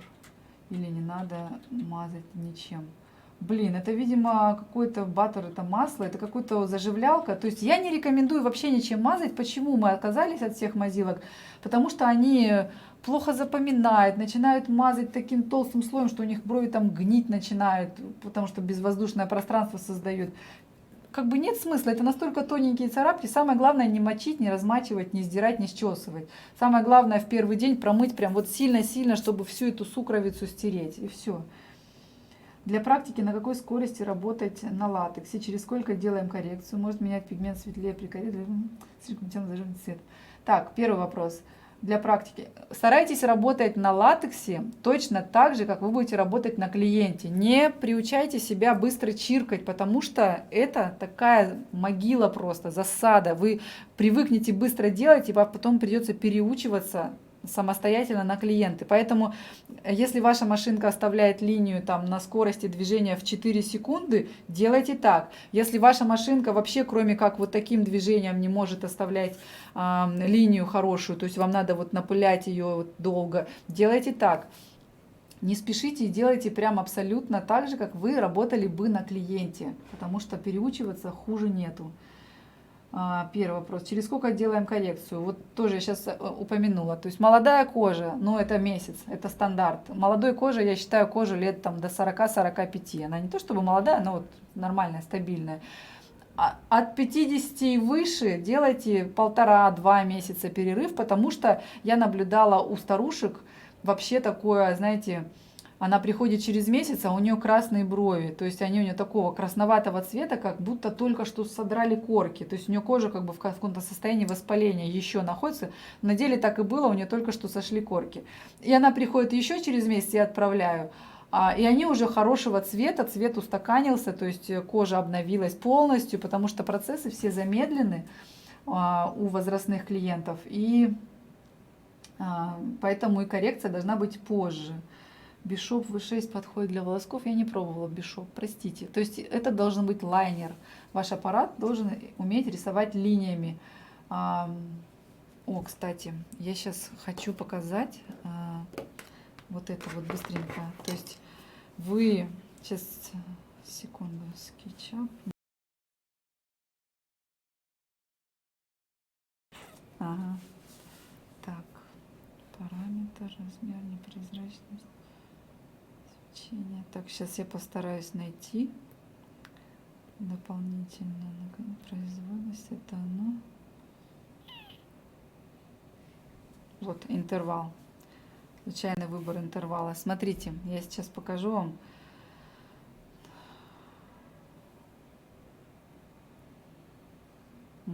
Выберу ручку. Смотрите, вот представьте себе, что это ваш аппарат. И вот он рисует. Блин, надо увеличить. Он рисует точками. Видите, издалека это смотрится как линия практически, но на деле ваша игла работает вот так, возвратно-поступательными движениями рисует точку. Видите, да? Тут представьте себе еще, что я нажимаю, когда, видите, она от маленьких точек на увеличение идет. То есть там, где гигантские точки, я заглубилась. Понимаете, да? То есть моя зона правильных точек, это вот, допустим, вот это и вот это. Вот это большая глубина. То есть то же самое у вас будет с аппаратом. Просто вы не увидите это вот как бы в таком разрешении, в таком размере. И вы должны смотреть, чтобы ваше движение было стабильным. Точки максимально одинакового размера, потому что чем она как бы больше, тем вы глубже, да. И если вот уменьшить, смотрите, ну вроде же волосок, если с большого расстояния, да. То есть я вот эти вот брови рисовала, я здесь выбирала карандаш, а это я выбрала ручку. Ну как бы смысл в том же, смотрите, я прорисую вот... волосок и волосок, но если я его увеличу, то вы видите, что он состоит из точек. Где-то я чиркнула быстро, где-то медленно, где-то глубже. То есть вот эта нестабильность и создает нестабильную по заживлению работу. То есть вы должны волосок как создавать? Здесь я сейчас могу вам только показать, допустим, в настройках интервал. Так, это что у нас? Вообще точки рассеянные. Так. А здесь точки близко друг к другу находящиеся. То есть вот, либо вы ведете так медленно, чтобы точки создавали с собой линию, либо вы можете вот так вот туда-сюда много раз, видите? Главное в одной линии находиться для того, чтобы ваш как бы волосок зажил волоском, а не... ну, точечками, не растушевкой. Но здесь я сейчас выбрала интервал такой прям, ну, суровый, точки на большом расстоянии. На самом деле они... Так, мне не нужен случайный выбор интервала. Мне нужен... Ну, короче, здесь я просто по-другому не смогу, видимо, показать. То есть вот, если вы работаете вот такими движениями туда-назад, то есть это вот те самые какие-то рыхлые волоски, то вы должны точно в одной линии вести. И смотрите, в конце, когда вы делаете вот это движение быстрое, видите, что получается? Раз вы сделали, 2 чирк сделали, 3 чирк сделали, и вот эта зона у вас, там пигмента в коже будет, просто на разных местах останется он таким пушком неравномерным, и уже никогда он не будет тонким, четким таким классным волоском. Вот. То есть вот это я вам хотела показать, то есть как важно, чтобы из точек, которые оставляет машинка, у вас создалась линия. То есть либо вы ведете прям крайне медленно, в зависимости от того, какая у вас машинка, либо вы делаете вот эти вот проходы, тут, вот, то есть вы прошли раз, потом вы прошли 2, видите, точки уже легли одна на одну, там, не знаю, 3. То есть если у вас машинка лайнер, то у нее этих точек больше остается. То есть смысл в ней такой, что она чаще кладет точки, которые создают с собой линию. Если машинка шейдер, как, например, вот Биотек, по моим ощущениям, он был прям вот такой шейдер, что им можно барашками работать. То есть, вот смотрите, это если растушевки, я сейчас увеличу, то есть если вот это вот, когда машинка шейдер, ты делаешь барашками растушевку, что вообще святотатственно, выглядит это почти так же, как обычный стабильный штрих, потому что просто это шейдер. И некоторые очень мягкие машинки как бы позволяют работать вот так, всяко разно. Другое дело, что вы, работая как бы в линейных техниках, стабильно максимально, штрих, когда у вас одинаковой длины, нажим, вы добьетесь такой правильной насыщенности и концентрации пигмента, и распределения его равномерного. Но вот в волосках это получается, видите, да, когда лайнер и шейдер, какая разница. То есть вы должны добиться, чтобы у вас в коже пигмент лежал на одинаковом, одинаковой насыщенности и создавал собой линию. Так.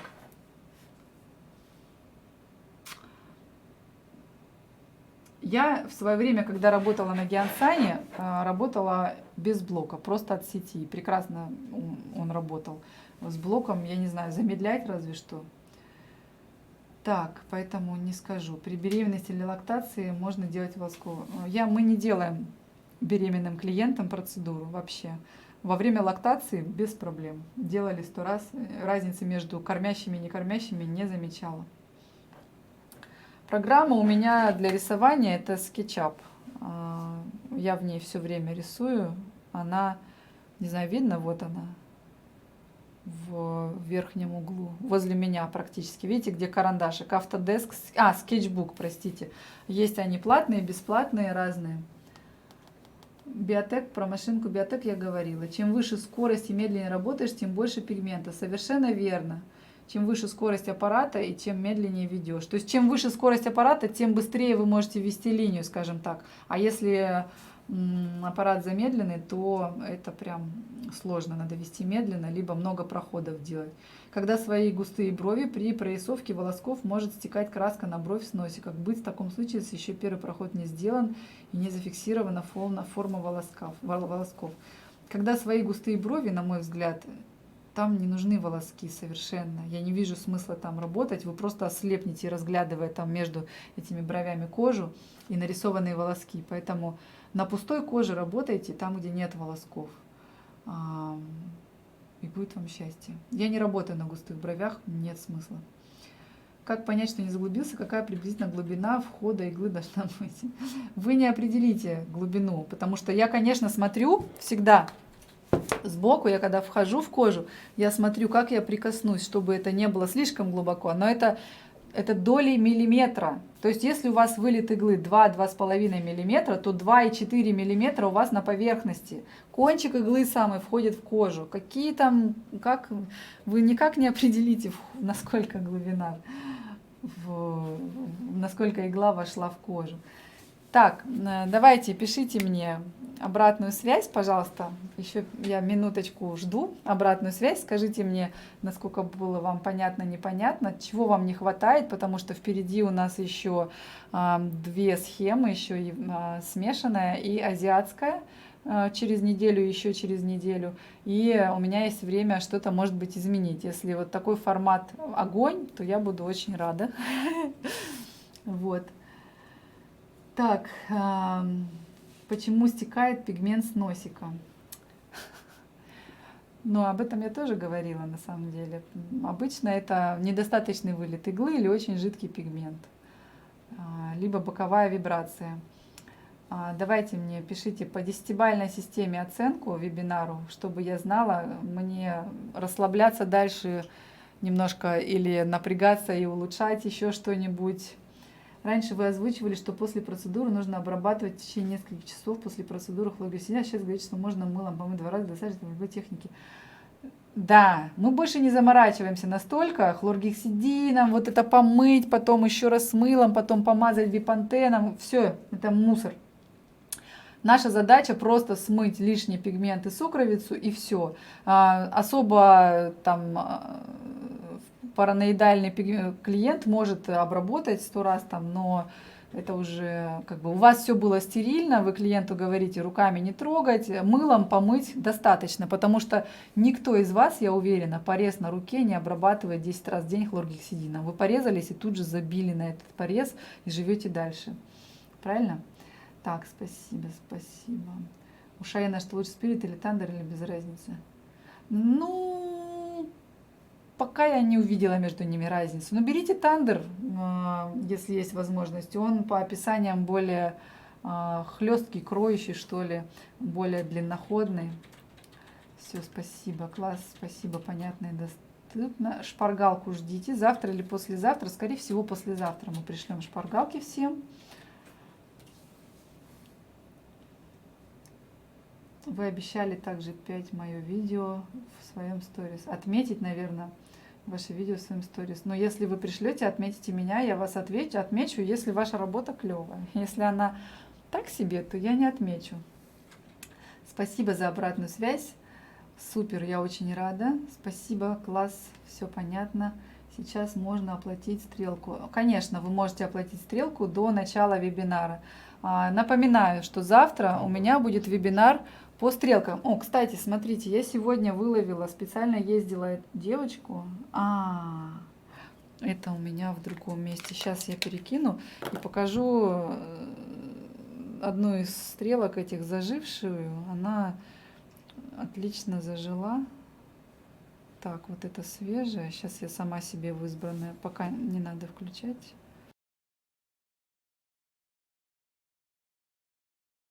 Ага, хорошо. Так, галерея. Я сегодня выловила зажившую. Правда, буквально только что сошли корочки. Прям вот только что. Там еще шелушки где-то местами. Так.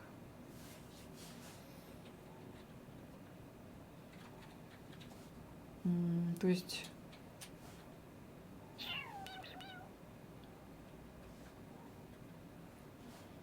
Мне надо подключить планшет сейчас.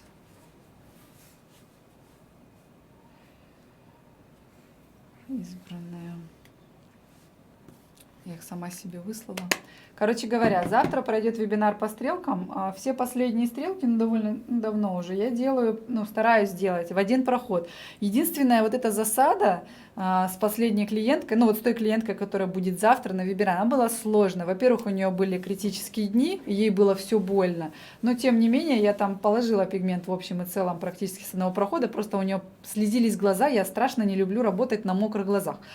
Чем сложнее процедура, тем интереснее смотреть, потому что на деле в жизни все сложно. Вот смотрите, это она сразу после процедуры. Ну вот, тут небольшая совершенно дымка и черная просто стрелка. А это она вот только сошли корочки. Тут накрашена тушь, но не накрашена стрелка совершенно. И где-то еще они должны прийти. Они отправились или нет? Да, они отправляются, сейчас отправятся. О чем я хочу сказать? Чем меньше травмирована кожа, тем больше остаток. Как всегда, как и на каждой зоне и в каждой технике, в принципе. Чем меньше работа, тем она короче, тем получается лучше заживает. Ну вот она в другом освещении, из другого ракурса. Ну, видите, остаток большой. И стрелка черная. Сейчас еще загрузится видео, покажу тоже. Если вы еще не купили этот вебинар, то... Так, я вижу 9,5. Лариса, а ну-ка скажите мне, чего бы я должна добавить? 9,5? Я сегодня сейчас там петлю пойду намажу мылом. Повешусь. 9,5. Так, больше никто, да? Ну, Лариса, скажите, пожалуйста, напишите, что вот что-то же, значит, было, вам не хватило, и кто-то там еще 9 поставил. Все, жизнь моя закончилась. Так, супер, спасибо. Ну, в основном я всем угодила, я очень этому рада, потому что я всегда волнуюсь, готовлюсь, хоть какая бы я там опытная ни была, я все равно каждый раз перед вебинарами волнуюсь. Это же как? Это же все серьезно. Вот. Так. И если вы хотите или вдруг вы не купили еще вебинар по стрелкам, у вас еще есть возможность, прям вот тут вот висит баннер, вы можете на него нажать в вебинарной комнате и сразу перейти по ссылке и оплатить. Так, сейчас вот загрузилось видео, я сейчас вам покажу ее шевелящуюся. Я там даже где-то ее терла палочкой, чтобы доказать, что она настоящая, что она не накрашенная. Я уже запуганная всякими этими. Но, блин, что-то так долго видео грузится. Так, всегда. Только там можно звук не включать. Короче, ну, вот так примерно выглядит. Причем она станет насыщенней немного после того, как полностью проявится, потому что сейчас на ней еще частично лежали вот как бы частички кожи. Ладно, Лариса меня проигнорировала, но я надеюсь, не сильно я там что-то сделала. 9. Все классы, но чтобы был стимул с резонансной стрелкой растушеванной. Ну ладно. Хорошо, стимул нужная штука. Ну все, спасибо вам, что вы со мной сегодня были. Приходите на мои следующие вебинары. Если вы вдруг пропустили вебинары, что-то я косматая стала к концу. Если вы пропустили вебинары, которые уже прошли по губам, по колористике, по первой части волосков, то вы можете их купить в записи в высоком качестве, в высочайшем. Они очень длинные, насыщенные, подробные. Запись вебинара, вот пишут администраторы, будет доступна через неделю, и она будет сразу с возможностью остановить, перемотать и так далее. То есть мы эту проблему решили, просто получается, что буквально завтра не получится посмотреть, но встречаемся на разборе следующей схемы. Какая она там будет? Азиатская, по-моему.